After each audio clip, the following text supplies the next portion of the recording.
This was totally spontaneous, unfiltered. Yes, unfiltered. Yes, you can see this is we're all professionals here. So during this hour or so, more people might hop in, and I will adjust the screen otherwise. But for now, we have lovely beans over here who would like to introduce themselves first. I'm trying to pull up on Twitch. Sorry, 1 second. Don't mind me. I don't want to go first. Okay. I can't find it happening right now. Like, it's not. I'm like jumping to Twitter so I can retweet you. Where is the Twitch? Oh, okay. What is a Twitch, really? What is a Twitch? What is a Twitch? Okay, I think we are live. I see our beautiful mugs.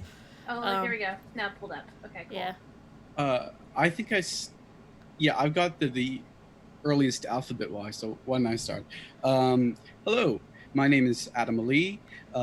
That's my first name. My last name's somehow even longer and just as hyphenated. My pronouns are he, him, and you can find me online at Werewolf Feels, because I'm definitely a werewolf and I definitely have feelings. I'm not really... I'm an admin organizer for a convention. I do a bunch of community organization work. I'm very boring. No. It's true, I'm probably not that boring. I wish I was. Life would be simpler. Well, I want to hear more about these werewolf feelings, but moving on. Who? Yeah. Are we going in alphabetical order? Yeah, Sure. so you can go right ahead, so I don't have to go. Morgan's like, now I'm last. All right. Yes! My name's Anino. I use he, him pronouns. And I'm not in a campaign right now, so I guess you can find me on Twitter at Anino Gaming. But yeah, so I am on... I'm going to butcher this name, and I'm so sorry. Kahania? No, you got it right. Okay. I got it wrong. So I'm on Kahania and play Nibir. And I'm on a number of other channels, but I'm not going to talk about them tonight. This is all about Huetopia. Oh. Aww. I guess it's you're next, Morgan. I suppose. Hi, Morgan. My pronouns are they, them, and she, her interchangeably. I'm also on Kahania and playing Tulsi. I also do a lot of other things, but you can find me on Twitter and Instagram at Serena Bezos, which also has a meaning as well. But we can dive into our screen name meanings later, I suppose. Which I love. Yeah. And I guess I will go. I'm Miriam, they, them. You know me on Twitter, or you can find me on Twitter at media_junkie. I do a couple of things on this channel, and apparently my cat is getting into things that he shouldn't be getting into. Which cat. one is it, Albie? Oreo. Oreo's the one that gets into every... Yes. Oreo, he's a raccoon in a cat's body. Oh, sweet baby with the tiny little... But aside from me talking about Oreo, who, I am the guide for Kahania, and I do stuff in other channels as well, which for some reason I'm blanking out right this minute. I am the worst. Prison Pals? Yes, Prison Pals. Thank you. Prison Pals as well as the Musafirs. And so we're just gonna chit-chat. We're like having a virtual party. There's virtual food and virtual drinks. Oh! Here's an interesting question. If you arrived at this party, what would you bring with you? Oh no. Probably a sparkling juice, maybe an agua fresca. Because I don't drink, so like I just bring something you could either drink on its own, or you're more than welcome to put alcohol in. Because some people done that. I'm the chips person. I usually just bring chips that I will just open the bag and sit down and eat myself. Or I bring the hummus tray and like just pita chips, because if no one eats it, I'll take it home and I'll eat it. So whatever. Yeah, I've definitely done that too. If I was being extra, I would probably bring lumpia. vegetarian kind. Oh, I love But lumpia. I've heard of this. What is it again? it's Filipino egg rolls, essentially. Right. Oh, Were that you sounds so good. were you there for the RPGC Big Bad? I guess it was a battle. Me, Uh, no. yeah, there was a whole bunch of like amazing food from the Philippines, from Malaysia, I think mostly Philippines, and lumpia was there. Remember, I worked most of Big Bad because I Oh, was right. you always saw me at the I lunch know. desk. I was just like, hi. I'm like, bye, go enjoy things for me. But yeah, oh, lumpia's so good. Yeah. But if it was very last minute, I would probably just pick up a bunch of taco party bags from Taco Bell. The one where they give you this box and it's like 12 tacos in each box. I've seen those. Those were also at Big Bad. Those were also at Big Bad. There was a, I think an after wedding celebration of some kind that involved Taco Bell. Lots of Taco Bell. God, it was so bad. Like that so confetti bad it's followed so me good? home. Or... That confetti Oh, no. followed me home. It stuck to my shoes and was in my bag. Well, as a queer person, I know a lot of people who happen to love glitter. So, like, you can shower as much as you like. You can run or flee. You could not touch anyone within a 30-mile radius, and you will somehow still end up with glitter everywhere. But the thing is, it wasn't glitter. It was confetti. It was pieces of Which is- confetti like this big. But And, that, and it was all over the carpet. well, and no, in that my makes shoes. sense. Because they're And in like my- little pieces of paper. Static, right? Static electricity. They just stick to you. Yeah. Apparently, I drew some into our room, and my roommates were like, "What the hell, Morgan?" For me, what would I Hello, bring people to a in party? chat. Oh, what did you say, Continue. Anna? I'm sorry. There's people in I don't know. chat. Yes, Yeah. there is. People are people are- supporting us. Hi, Vidya. Is that Ray? Hi, Ray. Mateus. Hi, Viddy. Hey. Viddy. And Ray. Hello, Ray. Origami's the DM for my Dark Matter campaign on Sundays. Oh, nice. Hi, Origami, who's a DM. Nice to meet ya. Nice to meet you. Adam Ali, you're Yeah. gonna say something? I'm sorry, we cut Yes. you off. Oh, yeah. What would I bring to a party? It depends. It really does depend on if it's like a last minute thing or if it's a potluck. If it's a potluck, I'll like bring like a machipaka, a coconut fish curry or a chana barrera. But if it's just like a last minute thing, it's what do I have excess of? And right now that's a bunch of boxes of Jaffa cakes. So Oh, Jaffa so good. cake. I- What's a Jaffa Jaffa- cake? so Is this a Canadian thing? It's No, it's- British and also Canadian, I guess. Like, you can find it in Canada, but it's a British thing. yeah, I'm half English. My father's English. Still brown though, just all brown, just half English.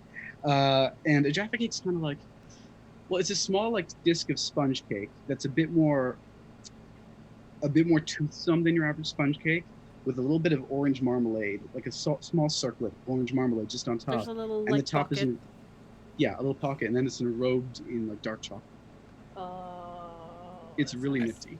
that sounds I really just Googled it, and the first thing that came up was Mary Berry's Oh, did she make a recipe Jaffa for cake? Jaffa cakes. Yeah. And I'm like, oh, that's so nice. Oh, I love that show so much. Oh, these are lovely. I'm like, oh, I miss her on that show. I know, me too. Was it because they changed channels? Is that why they did it? Ah, Like there's that. the tale of the tale of chaos.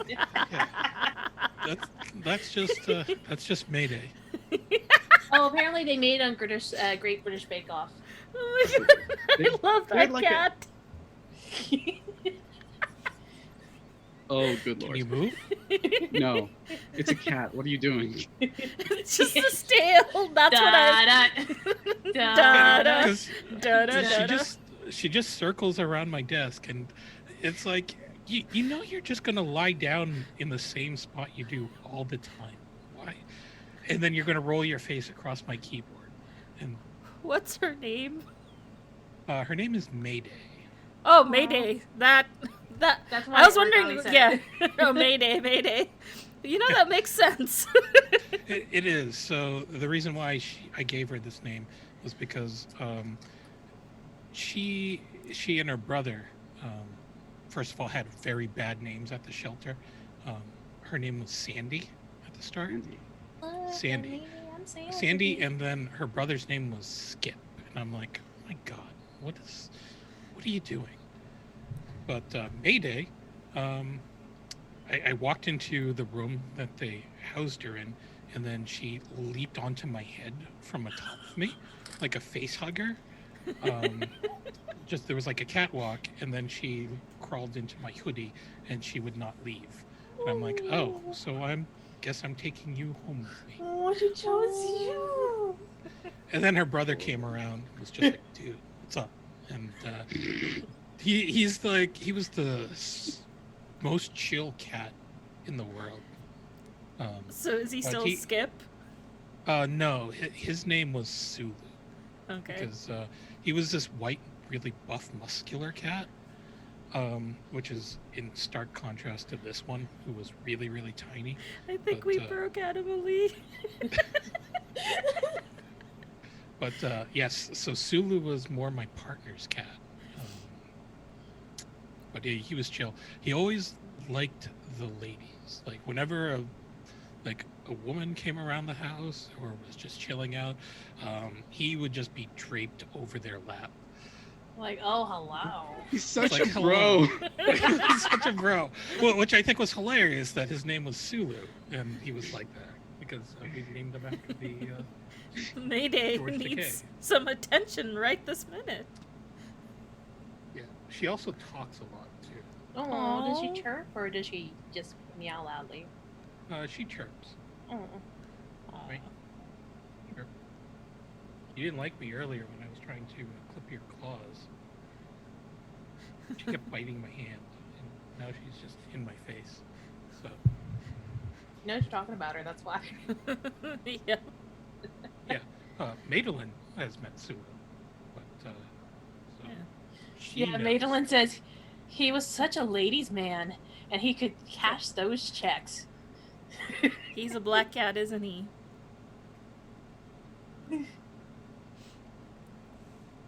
Oh. It's Yeah. so hard to sew with a band-aid on your finger. Really is. Yeah. It's I on actually- Twitter, too. I've done that as well, where I got these things which were apparently guitar guards, Okay. from your hand shredding, and they've got holes in it, I guess, to a sort of like a thimble. And I tried knitting with it. My phone's blowing up. Sorry, y'all. And I tried knitting with it, and I found it was very difficult to sort of control the flow of yarn and everything. In case you didn't know, I knit stuff.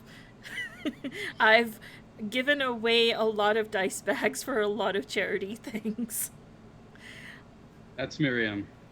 They knit stuff and they're very popular apparently. I'm honestly not that popular. Like, I'm not Tell saying that's your it. phone. True. Well, y'all chat while I check whether there's a fire or something. Hopefully there isn't. Hopefully there isn't.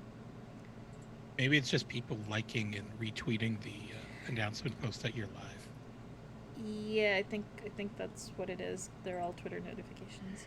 I definitely know I retweeted those. So, Miriam, are you like the type of person who has like their notifications on noises all the time, or do you like keep it on? Because for me, I used to be when I was younger, and now I'm just like silent forever. I don't want to hear any notifications ever again. I actually have learned, like, especially with my new phone, which was, oh my god, I could tell a long tale of how it took almost a month and a half to get a phone that I should have gotten in 2 days. Oh no. But once I got my new phone, the new Android that's like OS that's with it actually has, like, you can have schedules where you put your phone on Do Not Disturb. So if it is a regular stream, I usually block out that time in addition to when I actually go to bed, which is usually in the wee hours of the morning. And until noon, I don't get bugged with notifications. except for my buzzer. My buzzer's the only thing that is like, nope, it's exempt from everything because I need to know when those packages arrive. Because otherwise it'll be like the month and a half of, why do you do this? I'm not gonna know. Apparently in chat, Madeline ask what your favorite item to knit is. Ooh, I think my favorite item to knit is mitts because, especially if I'm making like child-size mitts, because I can be done in like a couple of hours. Usually when I make mitts, adult size, it usually is like a couple of hours one day and then finishing the other hand the next day. But the thing is that it's finite. I can easily, like, while I'm watching a couple of movies or doing Netflix or whatever, it's done. And then I just need to do the other, and then I'm done, and I have a pair of mitts, and they keep me toasty, especially, oh gosh, I forget the name of it. I'm having such a bad time with words, but there's a particular mitts where essentially you use rovings, and it forms, like, essentially it feels like you're sticking your hand in cat belly when you put your hands in those mitts. Ooh. And the more you use it, the more the rovings felt and essentially form a barrier and are weatherproof a little bit and waterproof a little bit. And they're great for the winter. And they're just made out of wool. If I can remember the name, I'm having like just it's a technique that was developed, I think, in Canada in like the eastern half Maritimes, because there's like a lot of chilly winds and sea spray and all that stuff. So those mitts are really good for that weather. I'm gonna look that up while y'all chat amongst yourselves. Chatting. I'm trying not to cut my fingers. Hold on. I'm making a beak. Okay. Yeah. Colors are you making your little penguin right now? Yeah, I'm making a little penguin right now. If you guys didn't know, so I gotta make a little beak. Thrummed mitts. That's what they're called. Mitts. Yeah. So THRUMMED, because the little rovings are called thrums.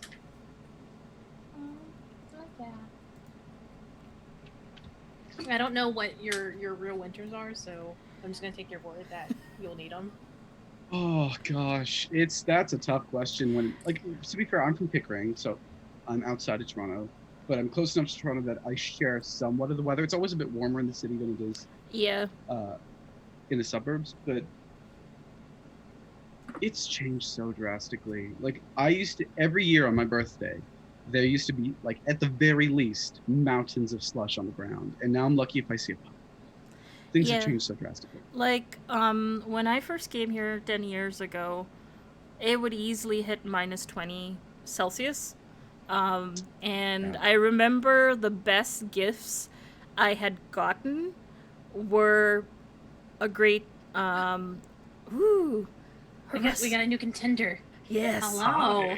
Hi. How's it going? It's like I haven't seen you in days, Russ. I know, it's been so long. We didn't just try and stream earlier today and fail miserably for an hour.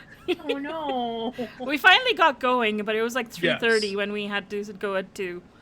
But yeah, I was talking about, I think, winter? Yeah, so winter. The best gifts I could have been given as like a newly planted Canadian person was a great pair of boots, mitts, a hat, and a coat. Yeah, no, that's accurate. I mean, I run real hot, so I love the winter. Oh, I love the winter. Oh, I don't understand, but okay. I'm from Texas, so and I lived in Florida for about 8 years as well, so the heat runs through my veins. I'm a lizard person. Damn the heat. Oh, it's in triple digits right now, and I went outside because I was like, oh, I gotta defrost. Hold on. Hello, sunshine. I don't get you enough. Your winters are like 85 degrees. We do get some winters that are down in the 40s and 30s, but So have you only Fahrenheit. lived in like warm places? I've lived in warm places. No, have you only lived in warm Oh places? yes, I've only lived in Florida and Texas. So Okay. I have seen snow 6 times. Mm-hmm. 7. It snowed this past winter once. Wait, But- no, hold on. 6 or 7 times in your life? Yeah. Oh, my sweet summer child. Well, I'm from the Mariam, South. Mariam, you live in Canada. That is not a fair comparison. Hey, I was in Oh. Dubai for 25 years. I That is lived in true. 50 degrees Celsius weather. Mhm. In a That sounds- time that where sounds warm. in a time where buses air-conditioned buses were not a thing. Oh gosh, I'm aging myself now. It's like, look, I went both ways and each time they were different. Walk But to school uphill both ways. yes.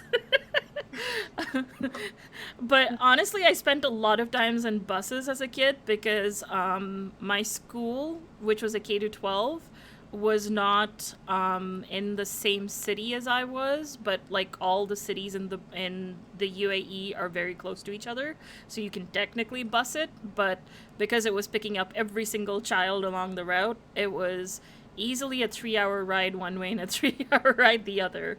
Oh, So jeez. when it was close to the semester, like summer vacations, and just at the start of fall, when it would still be easily 40 degrees Celsius, and I think 50 degrees is like 120 Fahrenheit. Yeah, about. Yeah, so it was like we basically learned how to like make our own little fans and do all sorts of things and just stick our heads out the window because like the buses are hot metal cans essentially, and all the kids kind of stuff together. Oh no, I made this beak too small. I need to I legitimately can't. Like, me in summer, like, my family is from India, and, like, they all deal with the heat fine. Meanwhile, I walk in the heat, and I'm like, oh god, I'm dying. And I'm melting. dying. Oh. So my family migrated to East Africa from, well, a good amount of them. Some of them didn't, but like a good amount of them to East Africa from India several generations back. And like we're supposed to be acclimatized, right? And yet I walk around and if you want to understand how I am in summertime, you should really picture a husky in the sun in the midst of summer on pavement. Mm-hmm. And that I is don't just know. my existence. So people have huskies and like all those fuzzy updoor dogs down here, and I'm like, why are you torturing these sweet babies? Send Yeah. them back to the cold. How dare you? Exactly. Please don't ask me to move to Texas. You're torturing a sweet baby. Don't torture the sweet baby. Don't torture the sweet baby. One of my friends who lives in Texas, adopted, I think, a mutt, and some of the mutt bits were husky, so super floofy boy, and just like, oh gosh, just we went to visit them in summer in Texas, and I was just sitting next to the dog, and I was like, yeah, same feels, buddy, same feels. Yeah. Yeah, it's so I'm born and raised in Texas. My family's been here probably for forever, maybe even before Americans have taken over Texas. Like that's how far. I haven't looked into it, but that's what I'm assuming. And so just I'm used to it. I'm used to the humidity. I'm used to the heat. It's just a way of life down here. Yeah. The cold though, I'm just like, what is this nonsense? See, with the cold though, you can just put on more layers. And Exactly. Then you're fine. You can't But- take. Like in the summer, what are you gonna do? Exactly. Take off your skin? I turn on to Ralphie from the Christmas story where he just looked like I'm a marshmallow baby and just like I can't breathe. Ah. Yeah. See, I'm in the position if I could shed my skin in summer, I would do it. That's why I say I'm a lizard person. I do shed skin. What? No, that's what I'm keeping my secrets. Goodbye. Yeah, so my family's from the Philippines, and I spent my summers and my formative years on my grandfather's farm on my dad's side. That's where I learned martial arts, but I had to farm. And when you're like 5 or 6 on a rice farm, it is probably the most miserable experience, because it's not like the farms here in the United States where you have these giant combines that just go through and do all the work for you. No, we had a plow that you hitched to a water buffalo and use that to turn your soil. And so that's, I swear to God, I think my parents made me do that, in order to just teach me this lesson. Like, see, this is what you have to look forward to if you don't finish school. You know you have parents of color when. I mean, for like my family, our uncle like didn't do well in school, so they sent him back to India, and then he came back to the U.S. But they use him as an example to all the kids. Like, if you mess up, we'll send you back to India too. It doesn't matter that you were born and brought up here. We will send you back. That is oof. Hello, Charu. Hello, Sorkia. Hey. Nice to meet you Hello. both. And also, Rue agrees with me, so like I'm happy that someone's on my side in this conversation. Because love, everyone else like- is against you. I know. Let's make that True. clear. It's like, I mean, like, I love being comfy. Like my I am bed comfy. has a quilt and like 100 pillows, and just like I kind of cocoon myself in soft. Oh, I have like one very tiny thin quilt because that's the most I can stand, even in the dead of winter. It's too. I have brown parents, and they really like to up the heating and lower down the AC. It's very sad. Why? I kind of, when my mom visited, same thing. It's like everything's freezing, and I was like, it's summer. There's air conditioning, but it's freezing. I was like, yeah, but I'll melt. Outside. Like, yalla, put on a scarf, okay? I'm wearing literally like almost nothing at this point. I can't walk around the house wearing literally nothing because you're cold. Yeah. I literally don't know. I vaguely remember what life was like before. I lived in a house with air conditioning. In my parents' house, I lived in the attic in New England, and that gets super hot because, heat rises and it just gets trapped in there. And for like years, I would beg my parents, like, can I get an air conditioner in my room? I was like, no, the electrical wiring into the attic is terrible and you might burn down our house. And I'm like, but I'm dying up here. And They would like suffer. I was like, yeah, it was Were they like turn on a fan? At one point they were like, okay, we moved the couch into the basement. You could sleep there if you want to get cool. And then I was like, all right, fine. But then, like, the centipedes would come out at night. Excuse me, the what? The centipede. Why were there Because- centipedes in your basement? Also, There's what's the a basement? All right, sorry, Texas. Okay, let me pardon me, Nina. Let me just explain what a basement, how centipedes work. So you see, That's you a have centipede there. It's really big. It's one of the bigger ones that we've seen. the great fuzzy centipede. Basically, the coldest place in the house is a hole that you dig underneath it and somehow choose to live in, and all the bugs like to hang out there too. That's pretty much it. Well, it's where you store all your excess food That is. and play not the world's greatest game in. Mm-hmm. Oh, good lord. Do we want to touch that topic today? No. I don't mind. I will mean, say we for- could. Yeah, but I'd rather talk about more important things than that. Like centipedes and why they're in basements. I would like to talk about the fact that I got a Switch today after yeah. saving for so long for it. Yay! And we finished our stream earlier today. I took my Switch, set it up with the TV, and then played Breath of the Wild for 4 hours and made almost no progress. That sounds like me in Animal Crossing, I understand. Because literally, Why is this so Breath of big? the Wild is this huge open world game, and I sit there and I go, ooh, what's that in the distance? That looks cool. And then I run after it, and then I either die or succeed. And then I see something else in the distance, and I just make no progress on the main story. That is the same thing with Cat Quest. Oh my god. Cat quest, every time we see the main quest, we're like, we're gonna do the main quest. Wait, no, there's something over here. What's this cave? What's this cave? We haven't done it. There's a question mark in front of it. Question marks. Oh my gosh. Speaking of question marks, I do have a question. Mhm. How was Quest? Because I've never played and I haven't had the chance to read it through.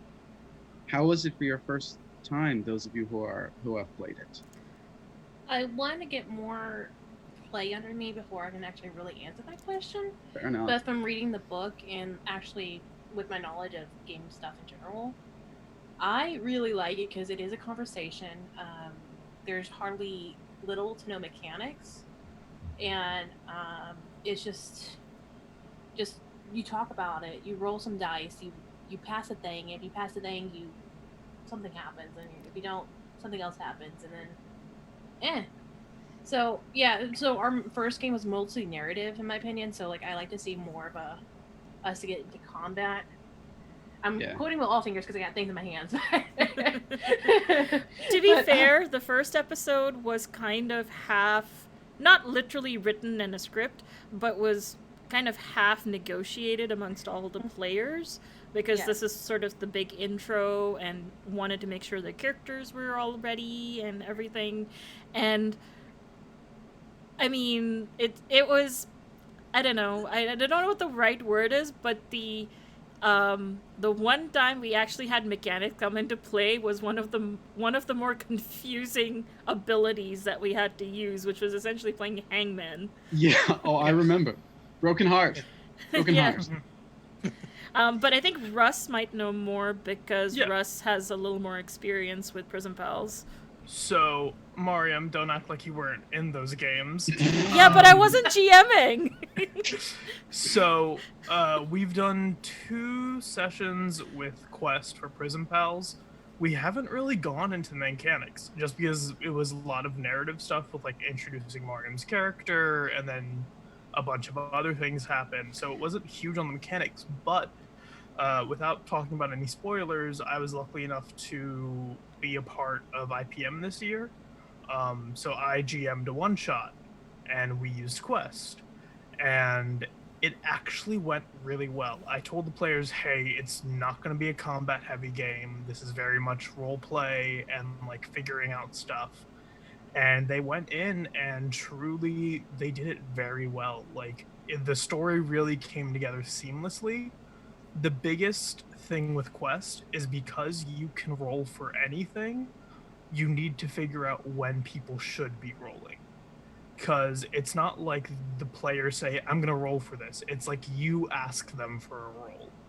So one of the big things about it is that there are like success bands. So at like a natural 20 is a extravagant success, like extra stuff happens. 11 to 19 is a regular success.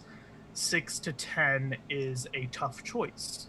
And what that means is that they succeed, but they also have to choose between 2 bad things happen. It's like a consequence. Mm-hmm. And what you don't want is to have someone roll and then not be able to provide them with a consequence if they get a mixed success. So it's trying to figure out when you should ask for a roll and when it's fine to just roll with it and not worry about it. So in our game, there was, without spoiling anything, there were a few times where they were using something that was like wild magic kind of. Anytime they did that, I had them roll for it. Because if they failed, I knew that there were consequences easily applicable. When they interacted with like animals or things, like when they did big things that might not be that easy, then I had them roll. And but trying to talk to anything and everything. Yes, but otherwise, if it's just like abilities that they have or they just want to say something, then I just let them go with it. Why do I feel like someone is a druid analog? I want to talk to everything and anything. Mariam in Prison Pals. Well, I'm a linguist nerd, okay? We've all played with one of them, right? Mm-hmm. They're the best players and also the worst players. No offense. Mariam, we started out in D&D and then we switched to Quest. And I was a bard who basically, when I had any spells, picked speak with spells from all the various classes, which meant I literally could talk to anything and everything. Yeah. And then so, that didn't Nice. port over as well to Quest, so there was quite a bit of custom classing that had to be, like custom abilities that had to be done. yes. So basically, what ended up happening was that the return of a certain designer, surprise, surprise, uh, conceded like happened at the same time as when we were bringing Mariam in. So we were like, hey, this is a good time for us to switch systems because it's right when we're bringing a new player in. It's at the end of an arc, beginning of a new one. Perfect time to bring a new player in. And so we had to do a lot of custom role making for Mariam. So we now have a new role called the Speaker with a bunch of different learning paths. The one that Mariam has taken is fluency. So she can currently speak to animals, people, objects. The dead, I think, as well. Yes, the dead. And the next level, I think, is interdimensional beings. Ooh, cool. So of course I- I try to talk to every single thing. Yes. No, of course. You have to. If you're gonna take all those powers, then you have to. It's I think it's a requirement. I mean, Because if I'm if not, going to you're be wasting it. custom ruling all of that, then you better be using those Right? abilities. Although, in chat, Anita, apparently you talk to everything in the Dark Matter game as well. Yeah, so my character in Dark Matter is a druid of the obelisk. And the obelisk is this mysterious artifact that people in that universe believes caused evolution. And so my character got a shard of the obelisk, and so he could talk to machines as well as creatures and plants. But yeah, so my character has a companion that's a squirrel, which is this like multi-eyed squirrel that is also telepathic and uses psionic abilities to camouflage itself. And it doesn't like my character. It keeps throwing good berries at him. It seems to have followed you to other games. Good berries have followed me everywhere. No, it's really funny because I love. I played with Miriam when they were a druid in our campaign, and I was a good berry pusher. The character was a berry pusher and a bear. Like, there was My favorite all form sorts was of a bear. puns. A bear pusher. Yeah, Nice. a berry pusher. That was basically Marion's role. It was bear puns, pushing berries. And our group was very, very weird like that. Except for my character, who was basically The straight orc Batman. the straight person. Yeah. It was just trying to stay alive while everybody else was just doing all sorts of weird, crazy things. Can I turn into a bear or can I feed it good berries? No? Okay. I mean, look, every single party, and I've learned this through a lot of experience, needs a foil in their party. Not like an enemy or an antagonist in their party. That would be absurd. But like someone whose playstyle differs, so they can be pulled back or pushed forward when necessary. So in my Star Wars game, which I'm playing with Umar, who's in the Musafirs, they're amazing. GM'd by Umar, Charu's actually in it, Biddy's in it. Everyone's a bit of a, how do I put this nicely? Chaotic mess. And so I'm playing like a Jedi survivor who's the exact opposite of that. Like, no, please, let's think this through. Please. Please. So speaking of Star Wars chaotic messes, I'm joining a Ting is running a play-by-post Star Wars Bolt game, and there's gonna be like 10 or 11 of us or so, or 9 of us, I don't remember which. And I'm playing like the straight-laced engineer sort of characters, just like I love my books, I love my droids, and then there's all these chaotic hot messes that are like, oh yeah, I got jury rig. And like I'm like, oh no, this is gonna be awful and amazing, and I'm gonna like love hate it the whole time. That's a great thing, right? You need it. That foil doesn't only bring tension to the party, but it also allows the party to do things that you wouldn't otherwise expect them to do, Mm-hmm. right? The cat wrangler. Yeah. Meanwhile, in a vampire game that I'm playing, V5, get with another group of entirely people of color, because of course, um, I'm like the chaotic Malkavian because someone had to be. Because why not, right? You gotta go a bit wild sometimes. You gotta do the fun things sometimes. You gotta push people into doing things sometimes with I mean, consent. yeah, for our mass podcast that I ran for and Miriam was definitely our chaotic energy that we had to take. I mean, I could teleport, of course, and You're like, of course I'm gonna use this. so I think the one fun thing, and I see that sort of commonality in a couple of other chaotic characters that I play in other games. Literally, when someone tells me to do a thing, I listen to the first half of that sentence and immediately start to going and doing it without listening to the other half. So, after a while, it became very. It's like, no, wait! Oh. Shoot. Good. Especially if I could teleport. It's like, oh, let's go get some ice cream, and suddenly I'm here with ice cream. Or something, you know. I don't know. Yeah. I don't think I did that in the podcast, but I was just giving an example. No, you did. I don't think you did ice cream. You did coffee, though. Yes. Oh, and then you moved someone's bed out into the lake, so... Oh, yeah! If you haven't listened to podcast, I run a podcast with my two friends, Kristen and Diana, called Powered by the Players, which we run through mini campaigns and one-shots of Powered by Apocalypse games. And that was, I think, the first one. That was our first one. It was Mask, a mini campaign that we did for that, and Miriam was a part of it, and it was just... I re-listened to everything just because I like hearing, because sometimes it was we recorded in January, February, and the last one just ended 2 weeks ago, and I'm like, what did we do again? I forgot. So I had to listen to it again, yeah. I can barely keep track of what's happening in my real life, never mind games.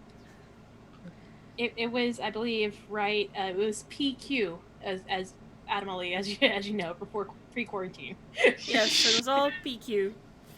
It was all PQ. So just to recap, there's PQ, pre-quarantine, and there's going to be AQ, which is quarantine, and then quarantine is going to be basically year zero, in which, technically just doesn't exist. Yes. It's like when Jesus died. That's what this is. Wait, I thought it was when Jesus was born that the AD was set. After death. AD stands for after death. Oh. Although technically speaking, I think it's... Now it's BC and BCE and CE. Common Era before Common Era and Common Era. Yeah. Which is a nice touch. It is. It definitely helps make things less... But the year's the same, right? Christian-centric. Yeah. The thing is, the years are the same, which makes me... I mean, I have a lot of problems with, just in general, how we tend to take the broken systems, rename them. Not that this is the year thing's a broken system, I really don't think it is, but in general, how we take a system that is very slanted or biased or broken and just give it a coat of paint and say, look, it's fixed, as if it does anything. And it's super confusing when there's also the Islamic calendar, and then aside from the Islamic calendar, because I think we're in the 14 or 1500s, I don't keep track, there's also the Bengali character, which has Bengali calendar, which has its own, I think it's in the 1600s or something. It's I forget. They're all different. Yeah, there's a whole bunch of calendars out there. Yeah, we're in the 1400s. It's 1441 AH. Yeah. I'm not After old Hijra. enough to be in the 1300s. What does AH stand for? After Hijra. Yeah. Okay. Which is the date in which the first Hajj, I guess, had happened. I did Islamic studies in school. I should know this stuff. Yeah, I was raised Christian. Nah. So I don't know, unfortunately. I wish I knew more of the culture. I mean, it's... Out of the many things to know, that's probably the least important. Mm-hmm. because the fact is the Gregorian calendar, which for those who don't know is what your everyday calendar is called, is now like it's far past just the West at this point. It's used practically everywhere. So it's like it's one of the least important things to know about the Islamic calendar. It's more important to know other things, like the fact we're not all terrorists. That's a big one. Big important thing to know. Yeah. Out of my priorities, it's usually ranking about third or fourth. First is good food, as always. Oh yeah. That got dark. Absolutely. Oh my god. I think I love food. one of the things I think I've recently had to explain to a lot of people is that Islamic holidays like the Eids and Hajj and all the important stuff, there's no seasonality to it because it cycles through the entire year, all seasons.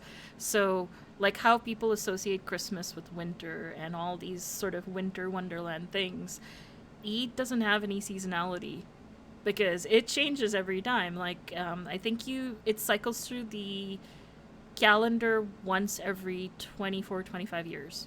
So it'll be back in the same spot. And I think in like 10-ish years, it should actually coincide with New Year and Christmas. Oh.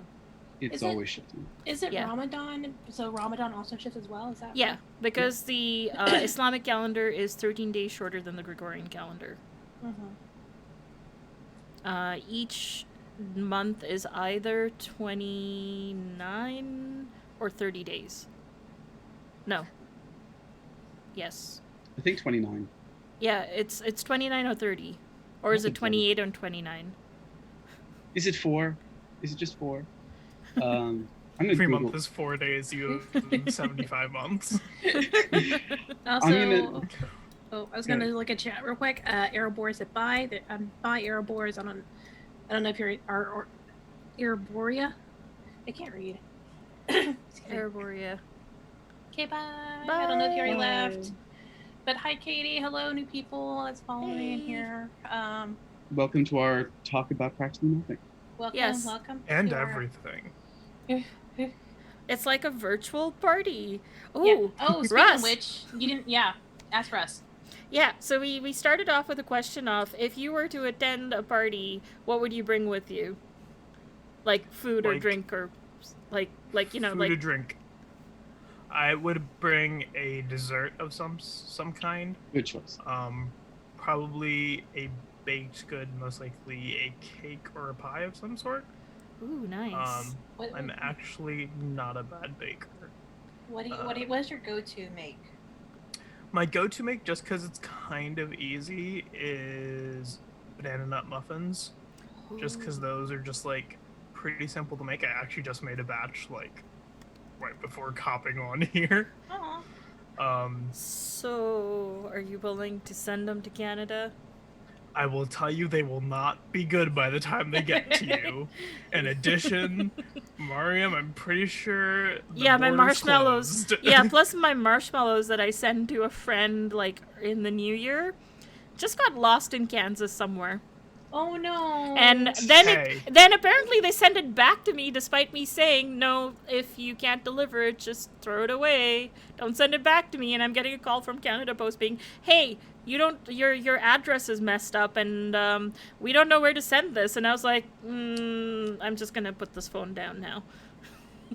Let's just have them. You eat them now. These are your Did you marshmallows. hate it when your marshmallows get lost in Kansas? And the best part is that I had actually kept a small batch in a Tupperware container to see how they would be whenever they reached my friend. And it basically turned into mold like easily a month after. Oh. Yeah. Oh no. It was a little wet because it was a fruit marshmallow. No, that explains it. The vegan marshmallows. Some fun food talk. Welcome to the party. Yeah. We have mold marshmallows. By the Oh way, my I gave it eyeballs. Oh, that is so cute. Yeah. I mean, I usually do like these things, like those faces, but I was Mm-hmm. like, you know what? I was actually gonna try to make actual eyes, so like mere circles, but after I did two, I was like, no, I'm done. It looks That- sleepy. Yeah, I was gonna do a sleepy boy like. Also, some good side eye. It's like, Now I gotta sew it together. But yeah, I that's what I'm did check currently it. working on. Nice. What I are you did gonna check say? one of the Muslim months. It was 29 days long. So yeah. for those people who are waiting for me to generic search engine that. Well, the thing is that Islamic months, that's the thing I didn't know, whether it was 28 and 29 or whether it was 29 and 30. Because I think it's know 29, 29 and 30, yeah, because I know on the 28th is when of Ramadan is when they look for, like, it's Chandra, where they look for the moon. And if they find it, well, we're not going to go say our, oh gosh, the Tarawih prayers, which are like the special Ramadan night prayers, um, because Eid's already begun, and that was the other thing I think I learned a lot sooner rather than like a lot later rather than sooner, was that the Islamic day begins at sunset. It's yeah. Because to be fair, that's because our entire calendar is a lunar calendar. It's based on the moon. It kind of had to be. I love that. Like, I honestly wish a regular calendar was, because it makes sense. But more regular than having a random amount of days in a month. And then having a leap year every 4 years, just to even things out. I never remember how many days are in a month. We get to the end and I'm like, are we still in the same month or not? I don't know. Well, nowadays I'm like, what is a day anymore? Wait, I thought it was April. True. Why is it July? It's July? Yeah. Hold on, no. No, it's the 400th day of April. That's what it is. Look, April never ended. I know. Like, what is it? I'm very acutely aware of April because my birthday's at the end of it, so it's just one of those things where it's like, it just passed me by, and I'm like, wait, okay. Come back. I know, my birthday was in March, and I was like, oh. Oh, my birthday was end of March too, and that was the day I hate being the guy who's always talking the dark things, but that was the day that's generally thought I caught COVID. Oh no. Oh no. So, shit. Right? No, it's fine. Well, there's still after effects. Yeah. Do not catch this disease. This has been like your PSA. Wear your mask, wash your hands. Yes. Stay the fuck home. Please. But anyways, yeah. It was the crappiest birthday of my life. What day's your birthday? 24th. Oh, okay, mine's the 29th. Aw. Happy birthday-ish. Happy birthday-ish to you too. You know what? It's gonna be our birthday until we decide it can stop, and that'll be after quarantine. It's actually funny. Me and my friend, he has an early April birthday, and we're like, once quarantine's over, we're gonna have a combined skating rink party, and he's like, done. I just thought if I'm like holding my birthday until long after quarantine, then I'm probably not going to turn 26 until I turn 27, which I find hilarious. But I want to turn 32. I think 32 would be a good year for me. Has it been a good year so far? I'm 31, so I don't know. Okay. I was at. I didn't know how to do it. I feel like I don't know when and how it happened. I'm not, like, I don't really care about my age or anything. It's just interesting where I feel like in a span of a couple of years, I went from being the youngest person or close to being the youngest person in the room to immediately now the oldest person in the room. And there's no in between. It just somehow happened. I mean, I feel that. I feel that. That's how it happened with Prison Pals for me. Because most of my friend groups, I'm the baby in the friend group. Because I started school early, so all my friends were a year older than me, and that just like continued through life. And then we started Prison Pals, and I was the oldest of the group, and now you're there, and I'm not the oldest of the group, and I'm like, I don't know where I belong anymore. And it's not even a couple of years. We're talking about, I would be babysitting all of you if we were like in the same neighborhood. Yeah. Easily. You could technically be our babysitter. I could drive y'all places. I remember I went to this networking event, and there were a bunch of folks who came over to me like, "Oh, I heard you're an alumni of our college," and I'm like, "Yeah, I am." And then it goes, "Oh, what year did you graduate?" And I'm like, "Oh, two." It's like, and then their response was, "Oh, ew." My I'm like, goodness! what? What? Like, yeah, we're a class of 17 and 18, and I'm like, you sons of bitches. It's like, shut up. Like, oh, ew. Like, What? Well, how dare? When dare how dare you? honestly, there's never good reason to say the word "you" in a conversation. No. Just never. Well, with the occasion of like molds and bugs and things like that, things that make me actually want to say ew. I mean, but then you're just stating the obvious at that point, right? Hello, Captain Obvious. Yes, we get it. It's gross. Move on. Like, come on already. Let's figure something Yep, else out. the other time that happened is when I found out the ages of all the people on my Overwatch team. Oh. Oh. And I'm like, Oof. like, oh, right. I think But at no- one point one of them asked, like, "Oh, so are you using a controller?" I'm like, "No, I'm using a keyboard and mouse. Thank you." Oh my gosh. No comment. Listen here, you little schmuck. My accuracy is 87%. Listen here, Sonny. Here we take out our proverbial canes and go, you listen to me. But you know what was funny? Like, when I first started doing tabletop and stuff, I was like 15, 16, so I was automatically the youngest of the group.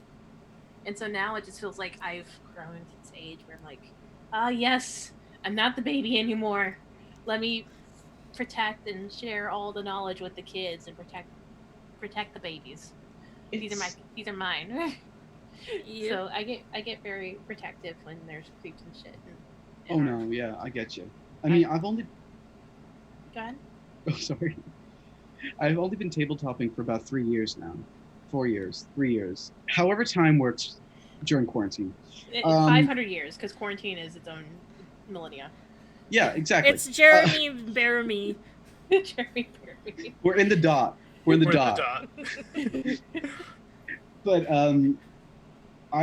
like being an admin for a con, other stuff, and being part of like community safety measures, and also apparently being rather good at diagnosing the problems in a tabletop game. Because I've noticed this. Suddenly, I've become like the dad. I'm very young, but suddenly I'm like, no, these are my children. These Should are not my have babies. children. No. Yeah. I shall protect them. I think It's like that cartoon of the cute little kind of like baby-eyed dog looking at this flower and being like, oh, look at this flower. And there's like from behind this looming like predator bird. And then suddenly there's like this blur of this like big dog just kind of pushing the bird away.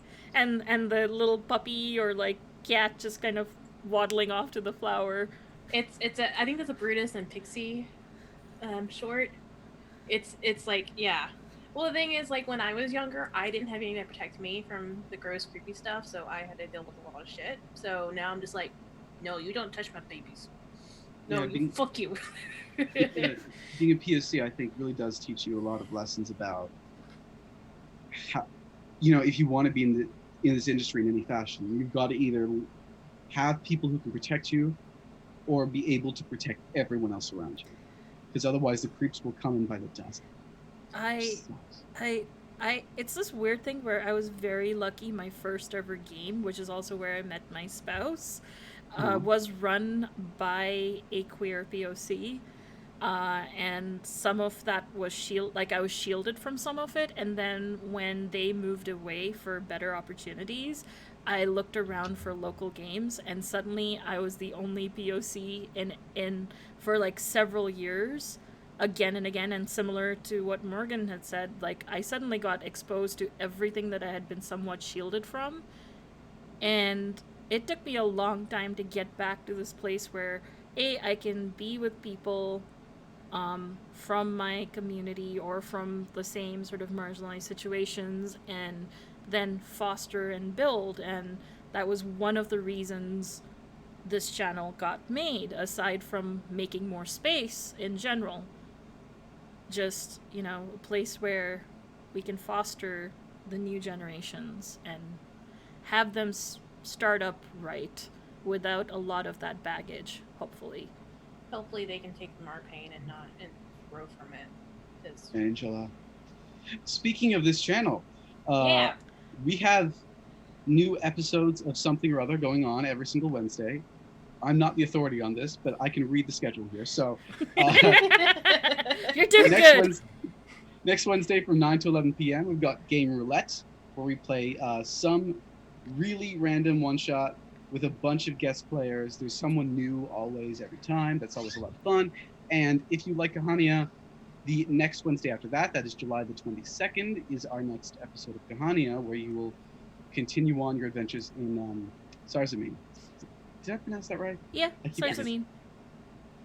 I don't trust myself, is what I'm saying. I believe that the next game coming up, so next week's game, isn't that for one night only? No. It's the cats and the. It's Cats and Criminals. It's a lasers and feeling hack that is written by Lauren, also known as Sithwitch. Love and Lauren. She's good people. Yeah, she's amazing. Okay.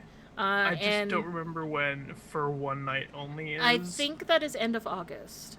Okay. Yeah. I just remember people talking about it, and I'm just like, I need to watch this. So is anyone that who's the cats watching, Yeah. one? Yes. It's It is. who ascends to be best cat or something like that. Yes, it is. Okay, so real talk. I watched the new Cats movie, and my brain, why was that thing made? It was just.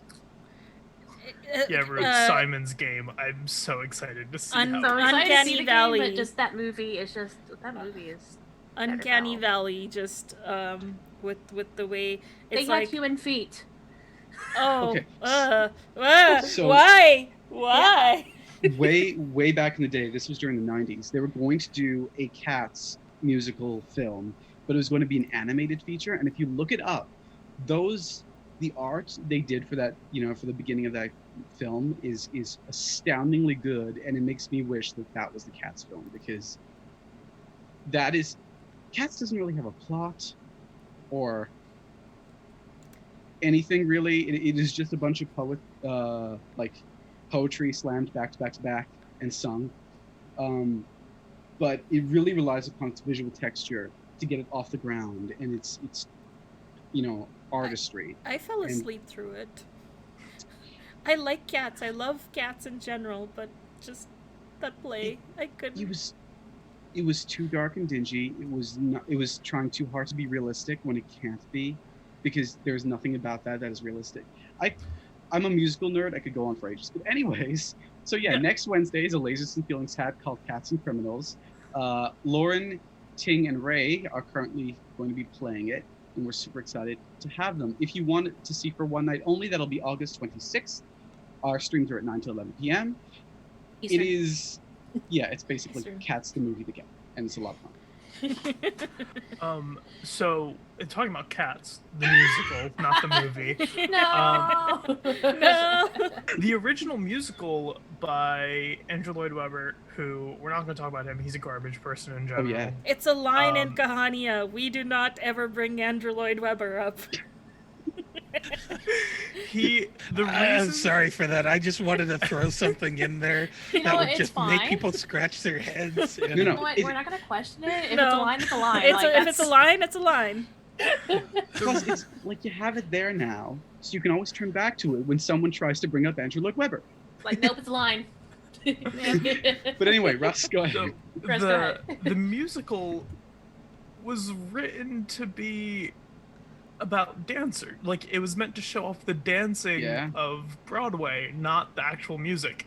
So the actual musical is based off of a book of like poetry about the whatever they're called cats. I forget the name. Jellicle cats. And Jellicle isn't actually like a thing. A family in the book. It's like, I think one cat is called the Jellicle or something in that entire book. And Andrew Lloyd Webber took the book and was like, "There's no plot here. It's just a bunch of random poems. Whatever." And so turning it into a movie or a musical doesn't really, like a movie or like an animated movie, doesn't really work because there's no plot. There's not meant to be a plot because it's meant to show off dancers. And if your dancers are CGI cats being so horny, it's not gonna do anything. Can I tell y'all something amazing? Sorry, I don't mean to cut you off real quick. So Is with it about the horny movie, cats? it's kind of, yes. So in the movie itself, they have a director's cut where you can actually see them without the CGI. So seeing Judi Dench just laying in a basket in like that one like nude suit Greenpeace thingy. Mwah.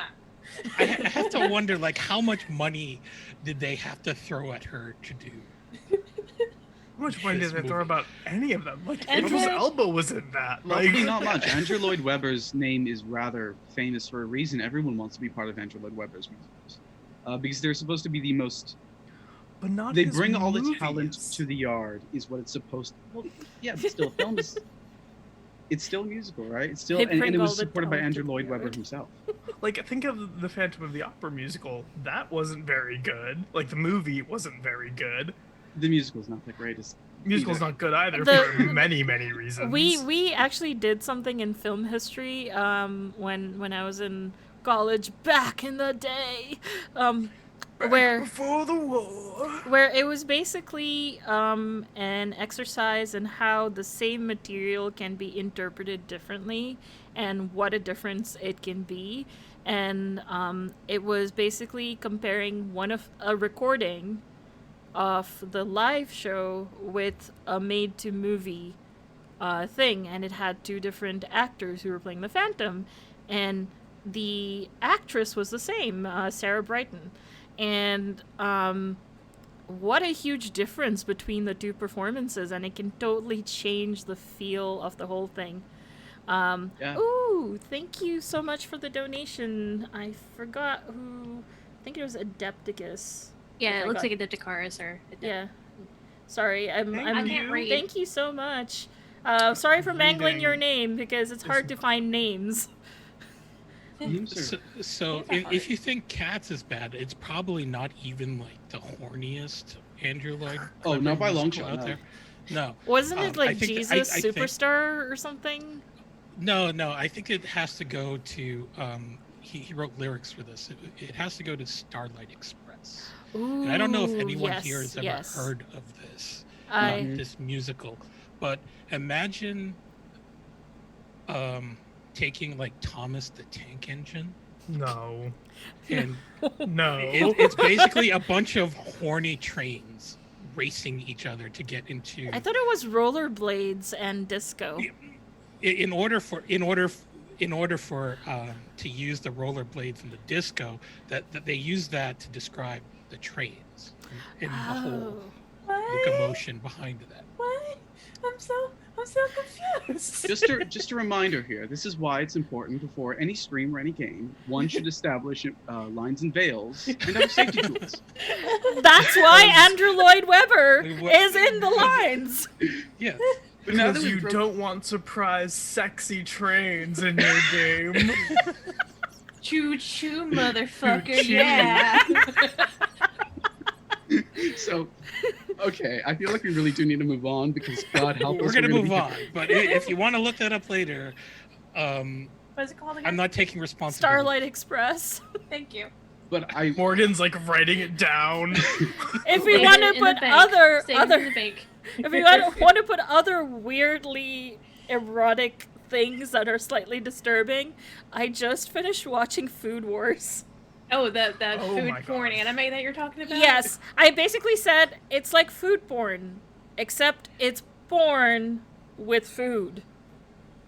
So I started watching Food Wars. I watched the first like 15 minutes of the first episode, and I literally was like, I can't. there's too many tits in this kitchen. I can't watch this anymore. Not just that, but it seems like anytime someone has a great bite of food, their clothes disappear, and they start describing in great detail in gasping voices of, oh my god, it's because this dish, it does this, and it uses this method, which was originally created by this person. Like, it gives you, it's like, what is it? There's a word where it's like, mastication? No, that just means chewing your food. Masturbatory? Yes. No, it's like education and masturbating kind of smushed together. Mastication? That's again just smushing things. Edubating? Edubating, yes, edubating. I just came up with a form Instead myself. of Don't know. educating, it's edubating. You learn about food techniques while someone's gasping.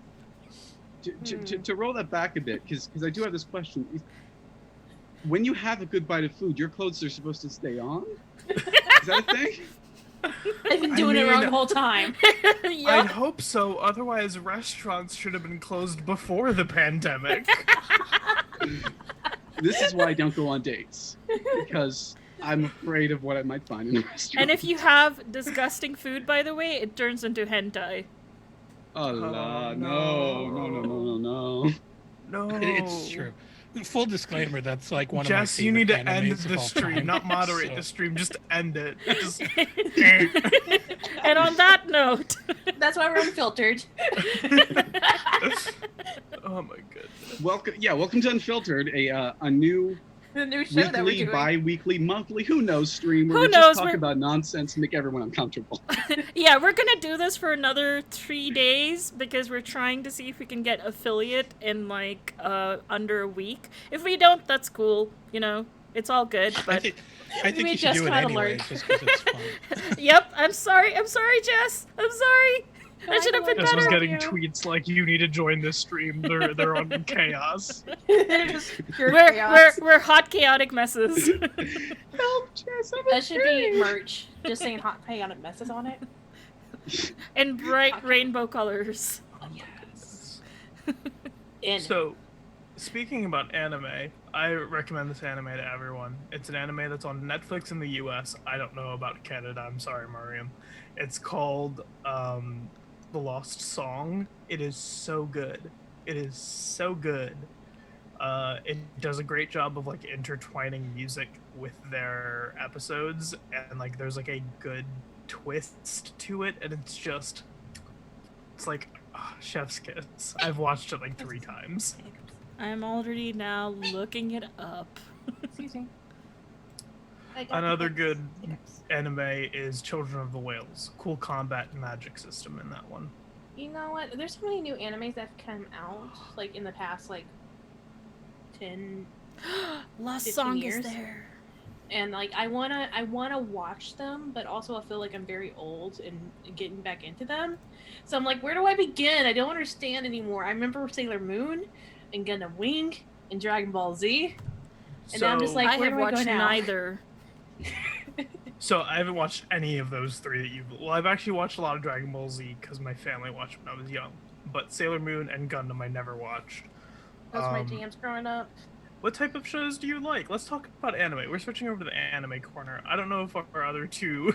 My first People anime watch was Avatar. Honestly, like I'm that late in the game. So I actually have never seen Avatar.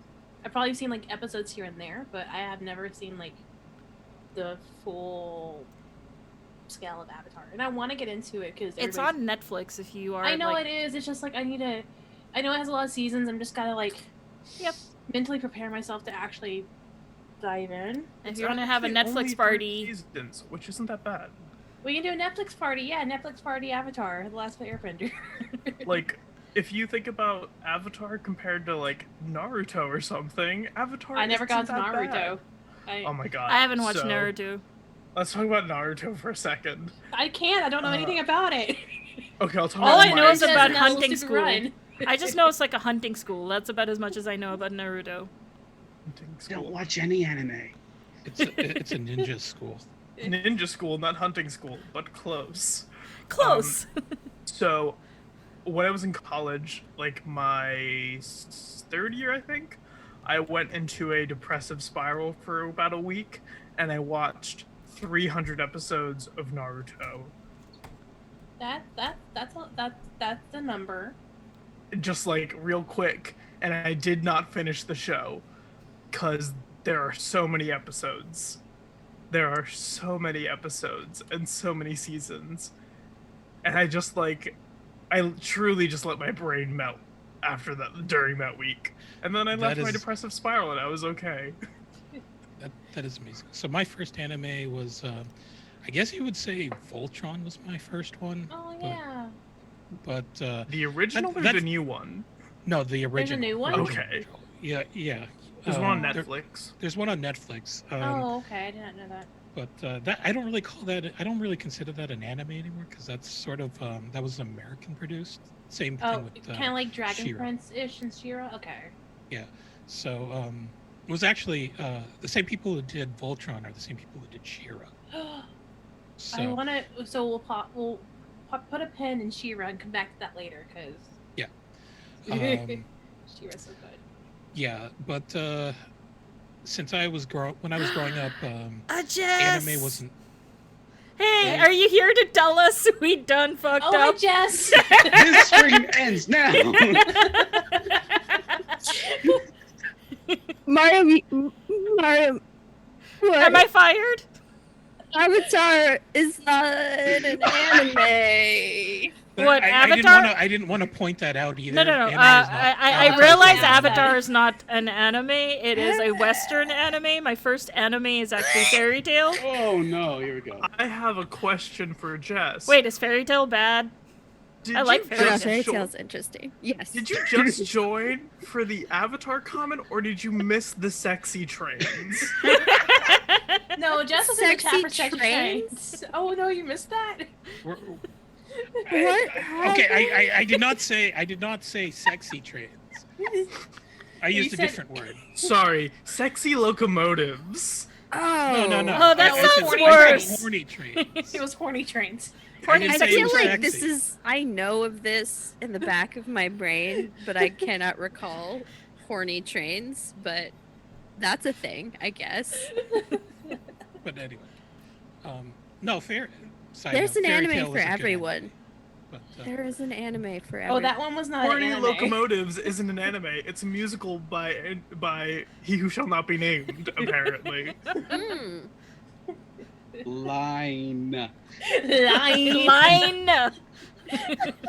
So anyway, go back to my quick story. Yes. Anime wasn't really big when I was growing up until I was in college. So that was like,